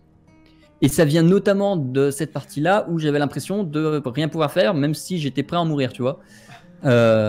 Et du coup, ouais, c'est vraiment, j'aime vraiment. Et il y a beaucoup de choses dans mon JDR d'aujourd'hui qui viennent de trucs que j'ai appris par le passé, de trucs sur lesquels je m'en suis mordu les doigts, hein. Mais soit parce que j'étais joueur et j'ai pas aimé, soit parce que j'étais MJ et ça a pas plu à mes joueurs. Mais il y a énormément de trucs qui découlent de ça, qui font que j'essaye de faire un JDR qui soit agréable à jouer, et donc agréable à regarder quand c'est une émission, mais qui viennent de tout ce que moi et les joueurs que j'ai croisés m'ont dit ouais c'est bien, ouais c'est pas bien, c'est genre... Et vraiment l'expérience de pas pouvoir faire ce que tu veux avec ton personnage, c'est atroce. Autant quand les règles de l'univers ne le permettent pas. Je suis en mode ok, genre tu es un mage de feu, tu essaies de lancer un pic de givre. Ça a pas trop marché. Voilà, forcément c'est ok, mais quand tu es face à une porte fermée, que le MJ te dit tu ne pourras jamais l'ouvrir quoi qu'il advienne, je suis en mode mange tes morts. Enfin, avis personnel, évidemment. Là, spoiler, avis personnel. Mais pour moi, et c'est peut-être aussi pour ça que mes JDR sont plutôt lents, c'est les joueurs font ce qu'ils veulent pour faire avancer l'histoire à leur manière. Je n'ai pas à dicter une manière d'eux, et j'ai plus à orienter ou à me rattraper si jamais ça va pas exactement là où je veux, mais mes joueurs peuvent faire ce qu'ils veulent, genre tuer des PNJ principaux. Tu vois? Et du coup, je n'aime personnellement pas le moment où un MJ va dire non, c'est pas possible, stop, on passe à autre chose. Alors que pour moi, si t'as. Enfin, dans ma vision des choses, le but du JDR, c'est justement de pouvoir faire plus ou moins ce que tu veux, dès lors que le groupe l'approuve et que ça va dans la direction du groupe ou dans l'ordre de mission. Et encore une fois, vie personnelle, mais tant pis si ça nique 5 feuilles de scénar que t'as écrit. Je trouve ça vraiment dommage d'empêcher les joueurs de faire un truc qui peut être intéressant, qui est peut-être même une très bonne idée, ou juste de l'obstination des fois, parce que t'as juste pas envie que tes joueurs te niquent ton scénar. Enfin voilà, j'ai vraiment du coup cette notion là de les joueurs peuvent faire ce qu'ils veulent dès lors qu'ils sont prêts à en payer le coup et à en subir les conséquences, qui est tout le temps et partout dans mes JDR. C'était le cas sur le secret des gardiens parce qu'ils en ont fait des belles aussi, c'est le cas sur Roll the Dice. Et ce sera toujours le cas, c'est je ne dis jamais non à un joueur. Grosso modo, et vrai, je pense que c'est vérifiable, c'est quand un joueur me dit est-ce que je peux faire ça, souvent, ma réponse type d'ailleurs, c'est je ne t'empêche pas d'essayer. Tu vois, c'est typiquement ce que j'ai fait comprendre à Chronos quand il veut. Ah mon dieu, j'ai spoilé. Voilà, et c'est typiquement vraiment c'est ma réponse clé quand quelqu'un me dit est-ce que je peux, je lui dis je ne t'empêche pas d'essayer parce que rien ne l'empêche de l'essayer factuellement, donc pourquoi est-ce que ça n'arriverait pas? Voilà, mais je peux comprendre les MJ qui bloquent, mais je trouve ça personnellement dommage. C'est vrai. Voilà. Mais c'est ma façon de faire, je sais qu'il y a des MJ qui sont beaucoup plus genre, je vais donner un exemple, mais typiquement Fibre est beaucoup plus fermé que moi sur ce que les joueurs peuvent faire dans son univers, ou du moins c'est l'impression que j'ai en regardant l'émission. J'ai vraiment l'impression qu'il y a des moments où non c'est non, hop, au revoir. Alors peut-être que c'est aussi parce que le rythme de l'émission impose que ça avance, là où pour le coup je gère un peu moins bien cette notion-là, mais voilà, je sais pas si Fibre fait ça en partie normale posée sur une table, mais voilà, c'est personnellement une façon que je n'aime pas forcément, et c'est aussi ce qui fait que les deux émissions sont différentes et ont leur intérêt à exister toutes les deux. Et c'est ça aussi qui fait la richesse du jeu de rôle. Il y a tellement de manières de jouer que. Oui. Il y en a pour tous les goûts. Tout à fait. Il y a quelques minutes, tu parlais des conventions. À combien à peu près tu as participé à des conventions auxquelles tu es allé? Alors, je vais répondre beaucoup au sens large, dans le sens où il y a une période où j'en ai fait vraiment beaucoup. C'est-à-dire que. Notamment quand j'étais. Alors, en gros, j'en faisais pas avant d'être étudiant. Dès que j'ai quitté mes parents, j'ai commencé à vivre ma vie, à faire ce que je voulais. Donc, j'ai fait la Wasabi à Nantes, j'ai fait la Art to Play à Nantes, j'ai fait la Made in Asia de Bruxelles, j'ai fait la Savoir Retro Games de Albertville, le Toulouse Game Show de Toulouse, du coup les Geek Ferries de Celles-sur-Cher. J'ai déjà fait le truc machin Japan, je sais plus comment ça s'appelle, à Paris. Voilà, de la Japan Expo. J'en ai fait 2 ou 3 autres, mais paumés dans des petits bleds. J'ai fait la Mangalaxy à Valence. Voilà, j'en fais beaucoup. Enfin, j'en ai fait beaucoup. Je vais mettre ça au passé. J'en ai fait beaucoup parce que j'étais en plein dans avoir envie de rencontrer des youtubeurs, parce que j'étais en plein dans le aimer trouver des goodies, aimer trouver des machins. Enfin, tu sais, vraiment la pulsion vaguement adolescente, jeune adulte. De ça, sur laquelle je me suis calmé depuis, parce que même en dehors de le stream, le fait est que je vais prendre un exemple très con, c'est donc l'équipe Joueurs du Grenier, donc Fred et Seb. Je les ai tellement croisés de nombreuses fois, on s'est tellement vus, et limite aujourd'hui on se reconnaît que ça n'a plus d'intérêt de faire une convention pour les voir. Ouais. Enfin, il y a plus un côté exceptionnel ou magique à rencontrer ces idoles, ces stars, ces machins, parce que au bout d'un moment, genre typiquement, les dernières Geek Fairies que j'ai fait là en juin, à un moment donné, on s'est juste posé dans l'herbe avec lui et des potes à nous, et on a parlé. Enfin, en l'occurrence, c'est plus mes potes et tout qu'on parlait avec lui, mais enfin voilà, tu vois, et surtout ça, ça c'est aussi l'atmosphère des Geek Fairies, mais enfin voilà, on en est tellement arrivé à ce point-là qu'il n'y a plus ce besoin-là. Et du coup, je fais quasiment plus de conventions. C'est-à-dire que je l'ai fait soit parce que j'ai envie d'aller voir quelqu'un en particulier avec qui j'ai pas encore ce feeling-là, soit je l'ai fait parce que on s'y retrouve entre potes, mais grosso modo, j'en fais plus. Genre typiquement là, il y a pas longtemps, il y a eu le Royaume du Web qui était pas loin de chez moi, auquel j'ai hésité à aller, et finalement on n'y est pas allé. Voilà, j'aurais pu y aller parce que ça aurait été cool. En plus, il y avait Webedia Corporation, donc voilà, il y aurait eu moyen de s'amuser. Et donc voilà, j'y suis pas allé.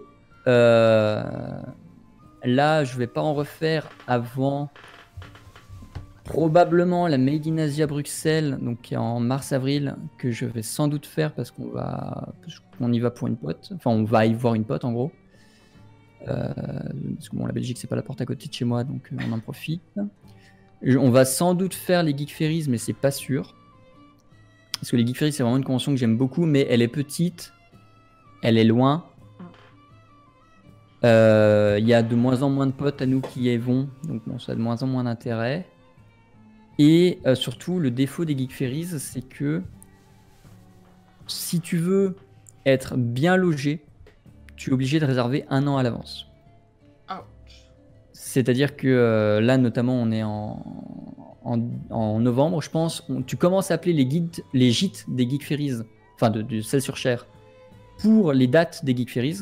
Il n'y en a aucun qui va avoir de la place. À vérifier, mais tu vois, je pense que c'est à peu près le cas. Donc, je suis pas sûr qu'on y aille, parce que typiquement, si on n'a pas d'hébergement, on n'y va pas. Donc voilà, mais pour le coup, les Geek Fairies, pour ceux qui n'ont jamais fait les Geek Fairies, je vous le conseille vraiment très fort. C'est vraiment une très très bonne convention. De façon générale, les conventions qui sont en extérieur sont les plus agréables. Oui, bah, il y a voilà, plus de chaleur. C'est ça, les Geek Fairies dans la cour d'un château, c'est ouf. Je sais pas si j'en ai fait d'autres en extérieur. En général, c'est dans des gros palais omnisports, pas très. Un gros baraquement. Ouais, c'est ça. Non, vraiment, les Geek Fairies, c'est vraiment quelque chose. Déjà, c'est une ambiance. Parce que ce que je reproche souvent aux conventions, c'est qu'en général, c'est quand même organisé par des gens qui ont l'appât du gain avant la passion. Enfin, qui ont la vraie passion avec les dollars, quoi. Voilà, je donne. Non, je vais pas donner d'exemple. Bref, voilà, j'ai déjà fait des conventions où tu sens, quand tu rentres dans les couloirs de la convention, que c'est fait pour la thune. Et l'avantage des Geek Fairies, c'est que c'est fait par des passionnés. C'est fait par des gens qui ont envie de faire ça parce que c'est une asso de vieux rôlistes, de vieux gens qui sont fans de la fantasy, etc. Et tu sens quand tu rentres là-dedans que c'est pas juste une convention ordinaire, tu vois. Et enfin voilà, tout est bien et agréable là-bas. C'est un peu le but. Ouais, mais il y a des conventions qui sont pas agréables. Alors, je vais donner la Japan Expo, même si c'est clicheton, mais voilà, la Japan Expo, je l'ai fait une fois, jamais j'y refous les pieds, quoi. À moins vraiment qu'on m'invite et qu'on paye très cher, jamais j'y refous les pieds. Non, mais vraiment, c'était comment dire, la Japan Expo, enfin, genre typiquement, j'ai fait la Japan Expo juste avant de commencer Roll the Dice. Ouais. Pardon. Juste avant de commencer Le Secret des Gardiens. Donc j'avais encore pas fait d'émission, tout ça. Mais Max me connaissait parce que j'étais déjà son monteur à l'époque. Zoul me connaissait parce que j'avais déjà fait du montage pour lui à une époque. Et de toute façon, Max avait parlé de moi et tout. Et le truc, c'est que malgré ça, aucun moyen de réussir à choper Zoul alors qu'il était en animation et tout. Enfin, non, c'était pas possible. Non, vraiment, pour moi, la Japan Expo, c'est vraiment la mauvaise... Oh, une mèche. C'est vraiment c'est vraiment une mauvaise expérience. Enfin, je peux comprendre les Parisiens parce que ils ont pas beaucoup d'autres conventions qui soient intéressantes et à petite échelle. Du coup, forcément, pour eux, c'est entre guillemets un standard. Mais typiquement, quand tu as connu les Geek Ferries, jamais tu as envie de foutre les pieds à la Japan. Ouais. Jamais. Donc du coup, prochaine question. Comment vois-tu l'avenir du JDR sur Internet? Au sens très large du jeu ou au sens plus fermé des émissions? Ou les deux? Au sens du jeu. Ok. Pour commencer. Je pense que déjà, l'informatique au sens général permet beaucoup d'outils pour le JDR. C'est-à-dire que j'avais déjà parlé pendant un récap de Telspire, donc, qui est un éditeur de map en 3D pour le JDR, avec des outils adaptés au JDR. Il y a des outils de rédaction, il y a Legend Keeper, il y a... J'ai oublié le nom, Realmworks, il y a... Enfin voilà, il y a... De façon générale, déjà, Internet te prodigue plein d'outils qui te permettent de faire ou de mener tes parties. Qui existent, enfin qui sont pour l'instant pour la plupart en bêta ou quoi, mais qui existent. Donc il n'y a pas à douter que dans les années à venir, ça va au moins se terminer, devenir de plus en plus performant et tout le monde va pouvoir trouver un outil sur lequel il se sent bien. Typiquement, même si c'est vaguement le même fonctionnement, j'aime pas Realmworks, mais j'adore Legend Keeper. Donc voilà. Et typiquement, je bosse RTD et le JDR de type et mon nouveau JDR, je les bosse sur Legend Keeper. Donc voilà. Et ensuite, à l'avenir, ça va bouleverser beaucoup de choses parce que, dans un premier temps, la VR.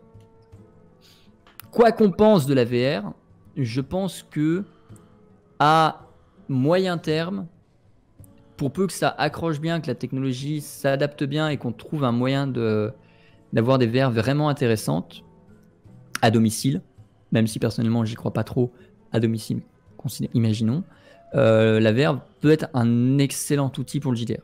Je veux dire, il y a rien de plus immersif que la VR. Et si on a les outils et les moyens de faire du JDR en VR, etc.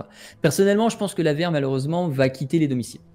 Je pense que si la VR existe à long terme, ça va et se maintient à long terme, ça va être plutôt de l'équipement de, entre guillemets, salles d'arcade. C'est-à-dire que ça va être des salles où tu vas aller à la VR et où tu auras le tapis roulant en mode Ready Player One, le casque, enfin, où tu auras des trucs vraiment très adaptés pour faire de la vraie VR intéressante et performante. Et peut-être que c'est dans ce genre de salle d'arcade là que s'organiseront les JDR. Mais dans des sortes d'escape room. Ouais, voilà. Et le truc, c'est que voilà, je vois pas du tout ça dans un domicile. Genre, typiquement, enfin, tu prends l'équipement de. Imaginons, le futur de la VR se résume à une plateforme sur laquelle tu marches et qui est capable de capter tes mouvements, une ceinture que tu mets à la taille pour capter tes mouvements de taille et du coup les poignettes dans la main plus le casque. Donc un truc vraiment totalement immersif. Ouais. Ça prend au moins 2 mètres sur 2. Minimum. Ouais. Ça fait 4 mètres carrés. Minimum. Ouais. Tout le monde n'a pas 4 mètres carrés dans son appart pour fournir un appareil VR. Tu vois. Même moi, dans mon appart actuel, si, je pourrais foutre là-bas. Là où il y a l'arbre à chat. Sauf que il y a l'arbre à chat.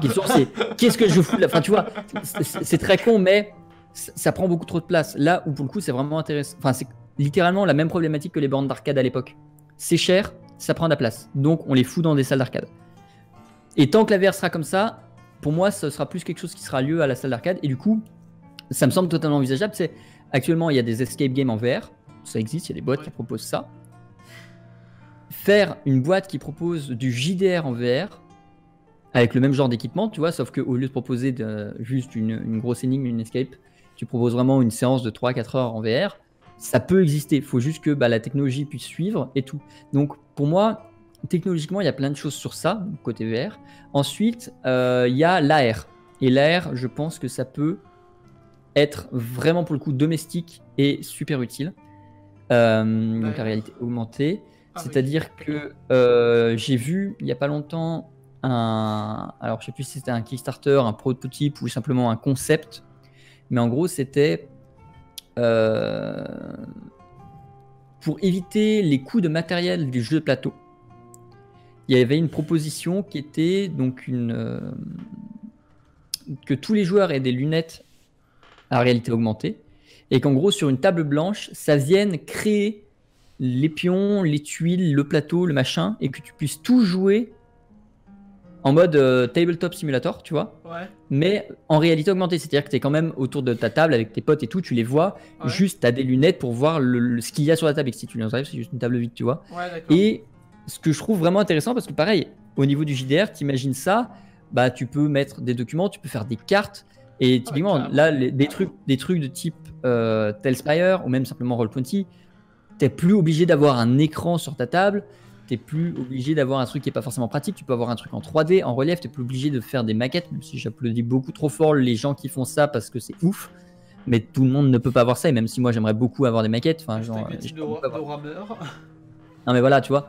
Donc voilà, l'AR a vraiment moyen de rapporter quelque chose de super intéressant au JDR. Et alors je vais dire un truc.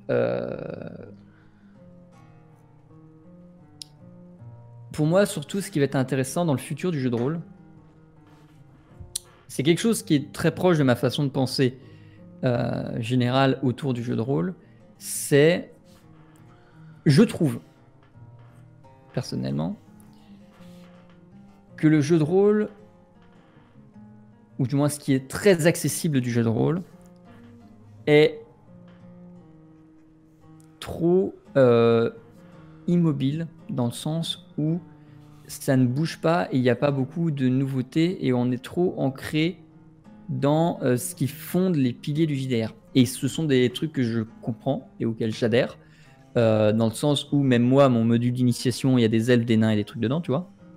Mais je trouve dommage qu'on se réfugie dedans et qu'on n'aille pas forcément, et qu'on n'aille pas chercher plus loin, ou que les gens qui aillent chercher plus loin ne trouvent pas de public. Tu vois, j'ai hâte de voir comment le JDR va se comporter en tant que JDR propre, c'est-à-dire quels univers on propose, quelle façon de jouer on propose, quel gameplay on propose, parce que j'ai l'impression que ça n'a quasiment pas évolué depuis le début.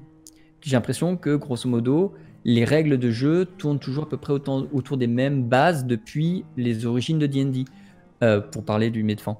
Que les bases des univers Medfan tournent toujours autour de ce que propose Tolkien, tu vois. Et j'ai hâte de voir typiquement, quels vont être les JDR principaux dans 50, 100 ans. Genre, est-ce que ce sera toujours D&D qui aura juste été remis à jour comme ça n'arrête pas de l'être? Est-ce qu'il y aura un autre pilier du Medfan qui se sera posé parce qu'il aura des nouvelles bases, des trucs intéressants, des trucs qui changent de ce que proposait D&D? Genre, typiquement, c'est pas super novateur dans un sens, mais j'ai adoré la proposition Game of Thrones, ou du coup Game of Thrones, à dire il n'y a pas de race. C'est très bête, mais partir sur du Medfan sans race est déjà quelque chose qui bouleverse quand même pas mal les codes, tu vois. Ouais. Et ça, soit proposer ça, soit proposer... Ça, c'est pour le coup, c'est un projet que j'ai eu moi, qui a bien fini à la poubelle parce que ça intéressait personne et que c'était trop chelou. Mais un univers où il y a des races, mais c'est rien de tangible. C'est-à-dire, ça ressemble à rien de ce qu'on connaît. Ouais. Ou si, mais de loin. Genre, t'as une race qui va vaguement ressembler aux Gorons. Mais Ouais, genre, ok. les Gorons dans du RPG, ça existe peu ou pas, ou c'est des trolls, mais là c'est Oui, pas vraiment des ouais. trolls parce que c'est vraiment des aides de cailloux. Enfin, tu vois, Ouais. il y a tellement de choses. Des golems. En fait, ça fait référence à une façon de penser que j'avais, que j'ai un peu moins aujourd'hui, mais que j'avais et que j'avais lu quelque part. Alors par contre, pour trouver la source, je l'aurais clairement pas. Mais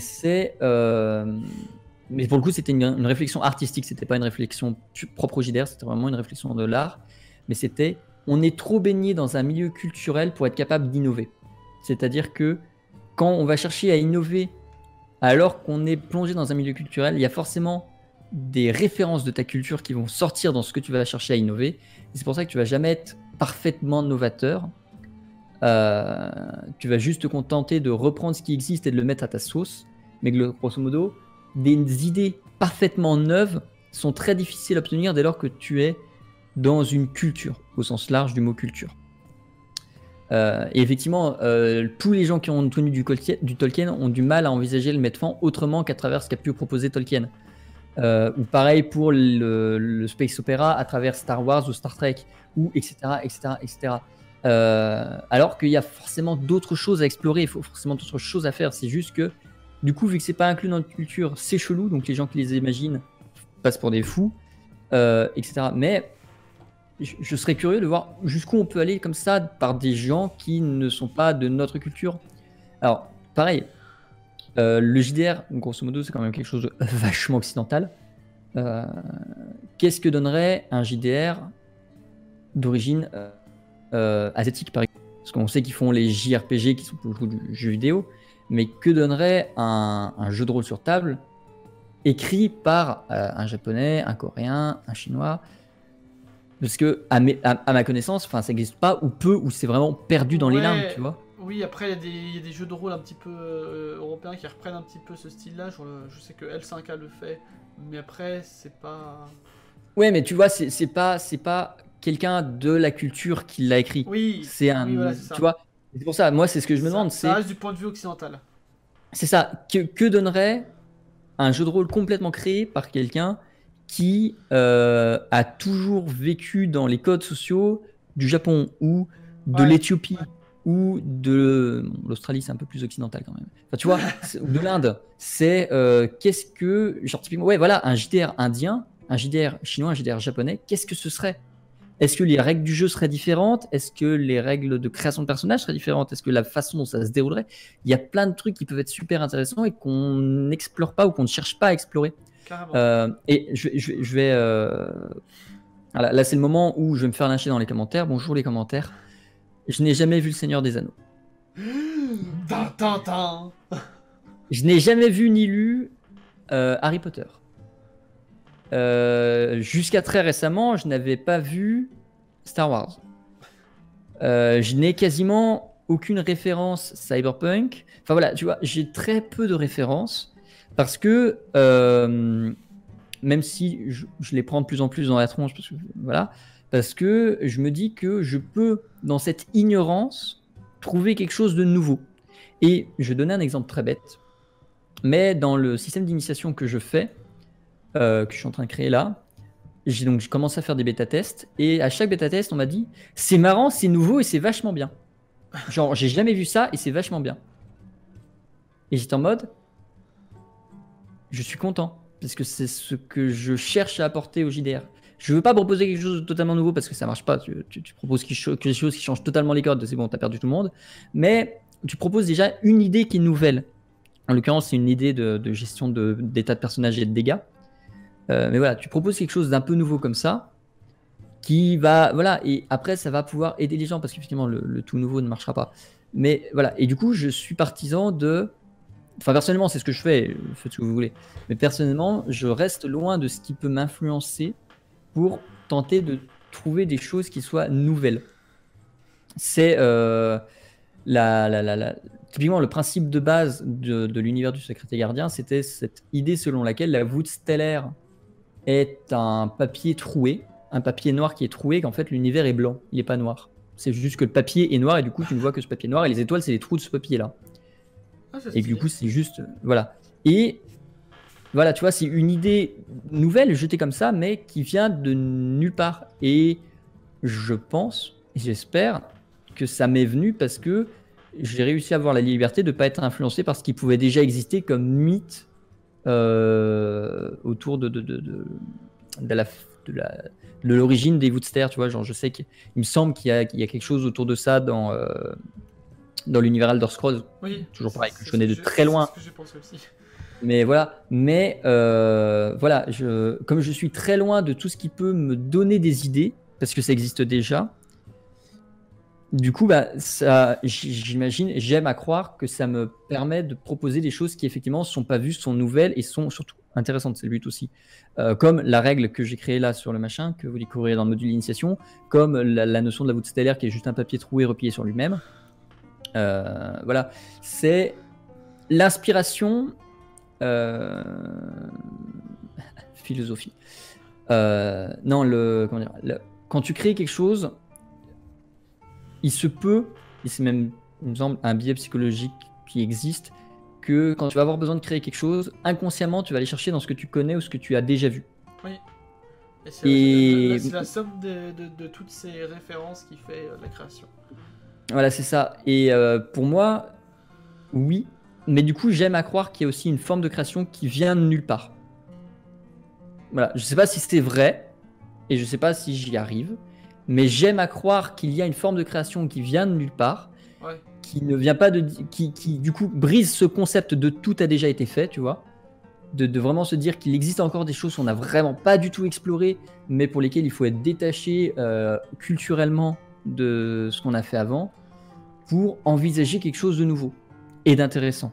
Et voilà. Et c'est du coup la démarche que j'ai, qui est d'essayer de me dire, Être 100% original. ça n'existe pas, qu'est-ce que je peux proposer? Et effectivement, 75% du temps, même plus, 95% du temps, tu vas te contenter de réinventer l'eau chaude. Oui. Mais parfois, tu vas avoir un truc qui n'existe pas. Alors, je vais pas parler des gommettes sur les dés parce que bon, c'est pas non plus une grosse innovation et ça revient juste à avoir des dés sur lesquels tu as des croix et des trucs qui sont gravés. Donc voilà, parce que ça, pour le coup, ça existe. Ça existe déjà, ouais. Là, j'ai rien inventé du tout. Mais voilà, l'exemple du système de dégâts que apparemment n'a été encore vu nulle part, ou pour être vraiment sûr que voilà le système de Woodster, tout ça, je suis content de me dire ça vient de nulle part et d'aussi loin que j'essaye de retravailler ma mémoire, je vois pas d'où j'aurais pu le tirer. Tu vois, j'arrive pas à me dire ah ça vient peut-être de ça et de ça. La Woodster, ça vient vraiment de je sais pas. Ça vient peut-être d'un rêve, mais j'ai aucune idée d'où ça vient. Donc voilà. Donc moi, ce qui m'intéresse dans le JDR du futur, pour reboucler sur la question, c'est explorer tout ce qu'on n'a pas exploré aujourd'hui, que ce soit technologiquement, AR, VR, ou sur le principe même de qu'est-ce que le JDR, comment faire le JDR, à travers qu'est-ce que d'autres cultures qui existent sur Terre peuvent nous apporter au JDR, et à travers qu'est-ce qui se passe si on s'éloigne de la culture et si on essaie de proposer quelque chose de nouveau, au moins en partie. D'accord. Voilà. Avant-dernière question, Oui. est-ce que tu as déjà pratiqué un art qui gravite autour du JDA? Donc tu as déjà parlé de jeux vidéo, mais autres jeux de société qui t'ont particulièrement accroché, on va dire. Alors j'aime bien le jeu de société, j'en fais pas souvent parce que pas de potes à la maison, enfin pas de potes qui habitent proche de chez moi, donc voilà, je fais très peu de jeux de société, mais j'aime bien. Bon, jeu vidéo, voilà, comme beaucoup de gens de ma génération, c'est un peu toute ma vie. Pour moi, en fait, ce qui comment dire, c'est une réflexion, enfin c'est une discussion que j'avais eue en partie avec Fibre quand on a commencé à réfléchir les deux émissions. C'est que son émission est globalement à écouter. Disons que tu ne perds rien à l'écouter par rapport à si tu la regardes. Tu gagnes rien à la regarder, tu vois. Ouais. Tu gagnes. C'est pareil si tu l'écoutes ou si tu le regardes, parce que tu as juste les visages des gens, tu as juste le dé, mais de toute façon ils disent combien c'est. Mais voilà. Tandis que moi, pour le coup, mon émission est beaucoup plus visuelle. Genre vraiment, que ce soit les gommettes, que ce soit le bandeau, que ce soit le décor et les éclairages, que ce soit les activités secondaires, etc. C'est vraiment énormément fait pour être regardé. Et en fait, ça vient de quelque chose qui, pour le coup, vient vraiment d'un art au sens art, qui est, à la base, je viens du monde du théâtre. D'accord. C'est-à-dire que j'ai une formation de régisseur, concepteur lumière pour le théâtre. Donc, c'est-à-dire les gens qui vont imaginer les lumières et les mettre en place. Oui. Voilà, je suis formé pour ça. Et du coup, de façon générale, j'ai une très grande approche, un très grand lien avec le monde du théâtre. Ouais. Et dans un sens, c'est pour ça que notamment le JDR à l'Arena, donc le 3e secret des gardiens, est presque théâtral dans son approche, dans la façon dont il a été construit, avec entrée, sortie, discours, machin, tu vois. Oui. Et je réfléchis de façon générale mes émissions, à minima, sans parler de mes JDR propres, mais les émissions comme au théâtre. Il y a beaucoup de choses qui fonctionnent comme au théâtre, que je réfléchis comme au théâtre. C'est donc ouais, s'il y a un art qui pour le coup m'influence beaucoup sur le JDR, c'est le théâtre. Et à l'inverse, ça c'est voilà, si j'avais du budget, jamais, si j'avais du budget, j'adorerais faire un théâtre JDR, c'est-à-dire une pièce de théâtre sur le thème du JDR qui soit une partie du JDR.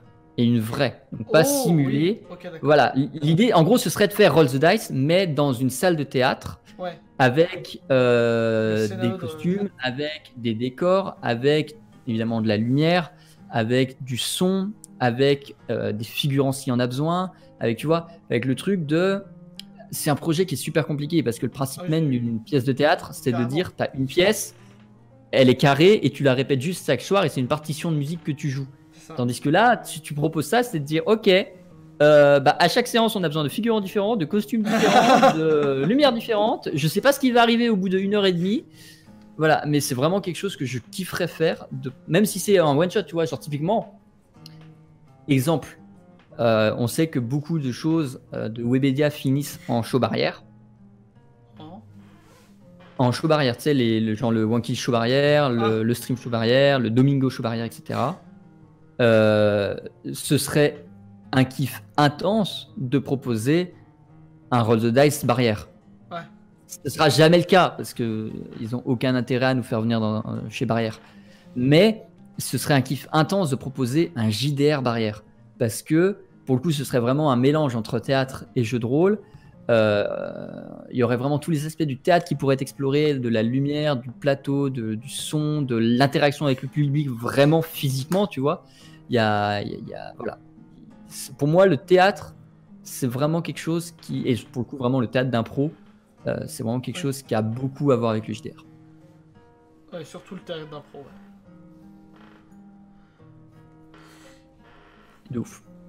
Et pourtant, du coup, vu que je suis plus technicien que acteur, j'ai très peu fait de théâtre d'impro, mais ouais. Ouais, mais du coup, c'est deux choses qui peuvent bien se marier avec le JDR.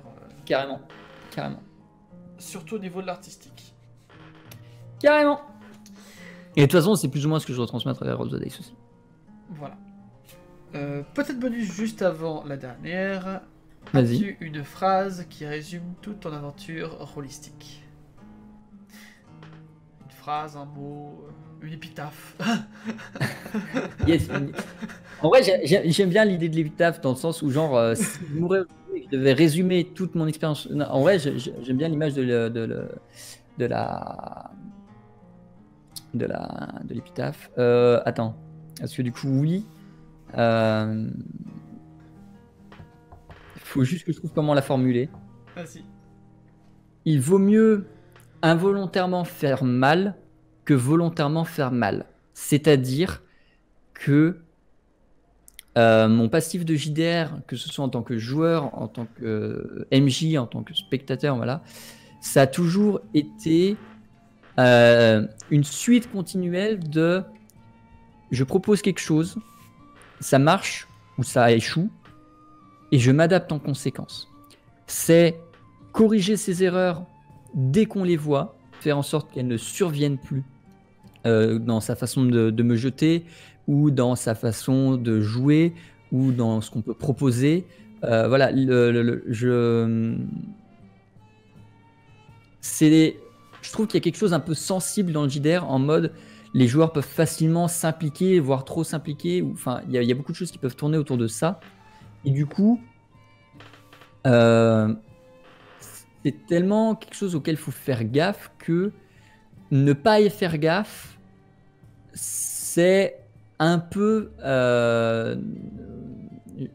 guillemets faire du mal, tu vois. C'est genre quand je fais les fiches perso de mes joueurs, notamment pour Roll the Dice par exemple, une des premières choses que je leur demande, c'est est-ce que tu as des peurs, des phobies ou des trucs qui peuvent te mettre mal à l'aise si jamais tu les rencontres en partie. Et je demande ça précisément pour ne jamais les mettre dans la partie, parce que le but du JDR, c'est qu'on passe un bon moment.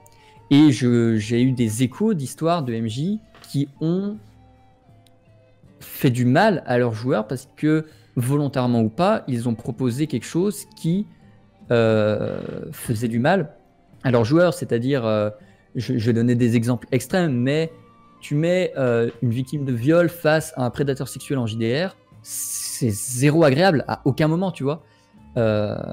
Et c'est des choses que je veux pas le faire. Autant sur cet aspect-là de le contenu du JDR même, qu'un aspect de règle. C'est-à-dire typiquement, personnellement, alors je vais pas dire que j'ai été traumatisé, mais j'ai vraiment détesté l'expérience de ne pas pouvoir faire tout ce que je voulais avec mon personnage. Et c'est quelque chose que j'ai pas envie de faire ressentir à mes joueurs, et c'est pour ça que je me focalise vraiment sur le faites ce que vous voulez, d'ailleurs vous êtes prêt à en payer le prix et en subir les conséquences, tu vois. C'est toute mon expérience de JDR au sens très large s'oriente autour du comment est-ce que je peux encore et toujours m'améliorer et remettre en question ce qui existe pour proposer quelque chose d'encore meilleur et plus agréable à vivre et plus sympathique à jouer, etc. C'est où, comment, même aujourd'hui, comment est-ce que je peux encore améliorer le truc pour que ce soit le moins déplaisant possible et surtout le moins déplaisant possible, et quand tout ça c'est réglé, le plus plaisant possible. Genre, je sais que maintenant j'ai réglé beaucoup de problèmes autour de justement qu'est-ce que tu peux faire, qu'est-ce que tu peux pas faire, qu'est-ce que tu rencontres, qu'est-ce qui est gênant, machin, à tel point que j'ai l'impression que mes séances sont de plus en plus saines et de moins en moins sujets à situations qui peuvent me mettre mal à l'aise. Et du coup, maintenant que ça c'est réglé, je vais effectivement me concentrer sur qu'est-ce qui peut être apporté en plus.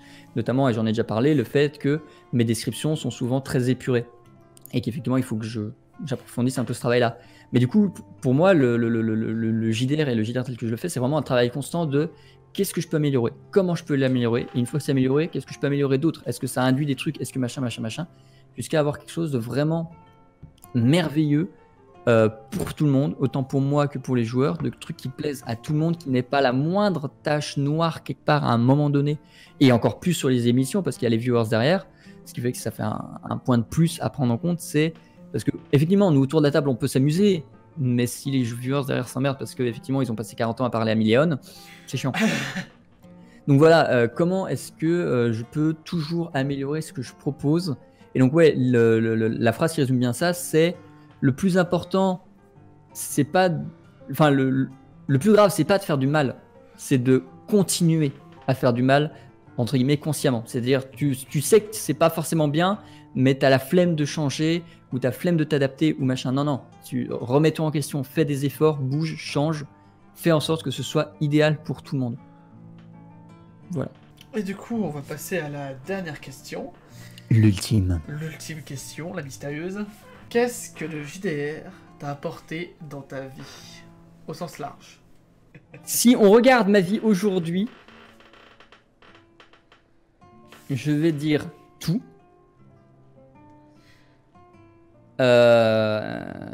Et tout autant en bien qu'en mal. C'est-à-dire que c'est grâce au JDR que j'ai rencontré ma femme. C'est grâce au JDR que, même si on en a parlé avant, je ne vis pas forcément, mais enfin voilà, que j'ai une activité professionnelle. Ouais. C'est grâce au JDR que j'ai les amis que j'ai aujourd'hui, du moins pour une majorité d'entre eux, ou que j'entretiens des liens avec eux. Mais aussi, c'est à cause du JDR que j'ai rencontré des gens que j'aurais préféré ne jamais rencontrer. C'est à cause du JDR que j'ai pu faire des erreurs que justement j'ai tâché de corriger derrière. Que c'est à cause du JDR que j'ai appris ce que c'est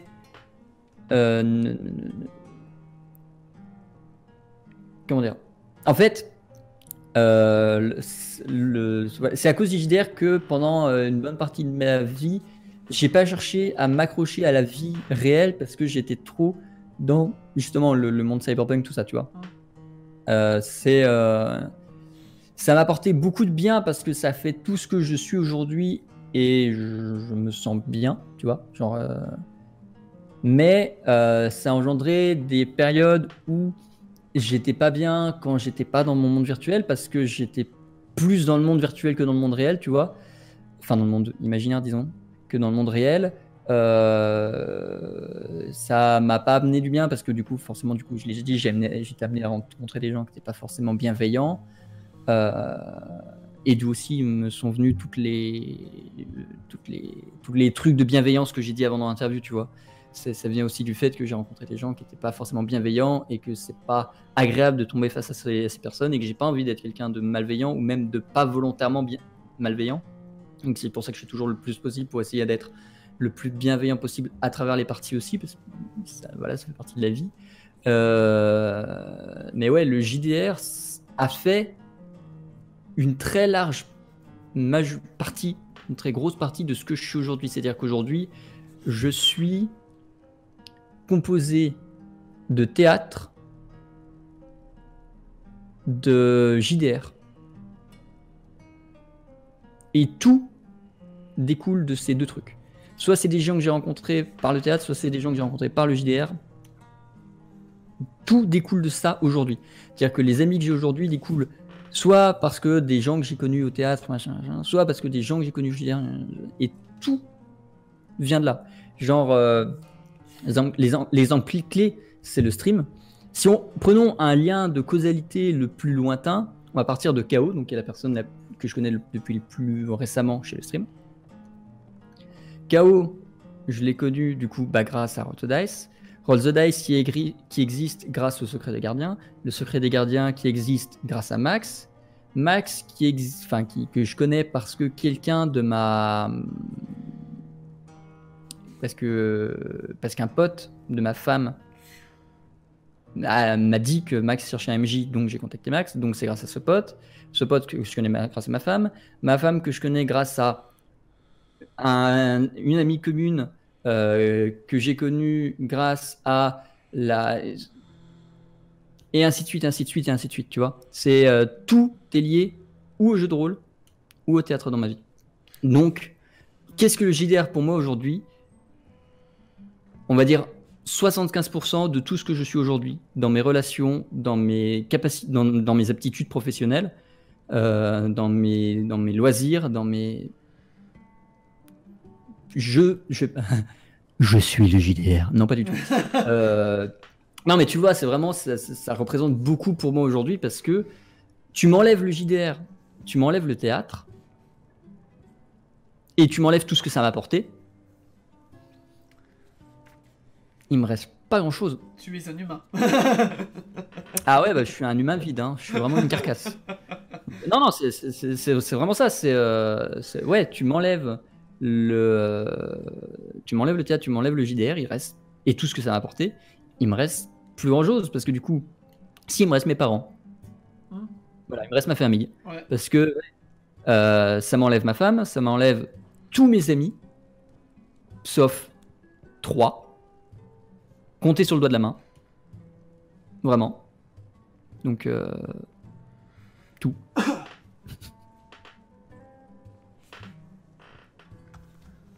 Voilà. Eh ben, merci beaucoup pour toutes ces réponses, Ezekiel. J'espère que cette rôle interview t'a plu. J'espère aussi que cette rôle interview vous a plu aussi, les abonnés. Est-ce que tu as une dernière bafouille, une dernière chose à dire? Du coup, oui, et ça va tenir en 2 mots, 3 mots, 4 mots. Bref, ça va tenir pas beaucoup de mots. J'ai essayé de faire la phrase en fait au fur et à mesure, mais du coup, non. De façon générale, et aussi en JDR, soyez le plus bienveillant envers tout le monde. Tout le temps, quand vous pouvez. Je vais dire un truc absurde, mais je sais que c'est pas évident pour tout le monde. Donc ne faites pas de choses malveillantes. C'est pas forcément évident pour tout le monde. On se rend pas forcément compte qu'on fait du mal, mais ne soyez pas volontairement malveillant et soyez le plus volontairement bienveillant. Et c'est valable aussi en JDR. Et c'est beau! Sur ce, on se retrouve pour une nouvelle relais interview avec un nouvel invité. Je vous laisse, c'était Morgane. Ciao tout le monde!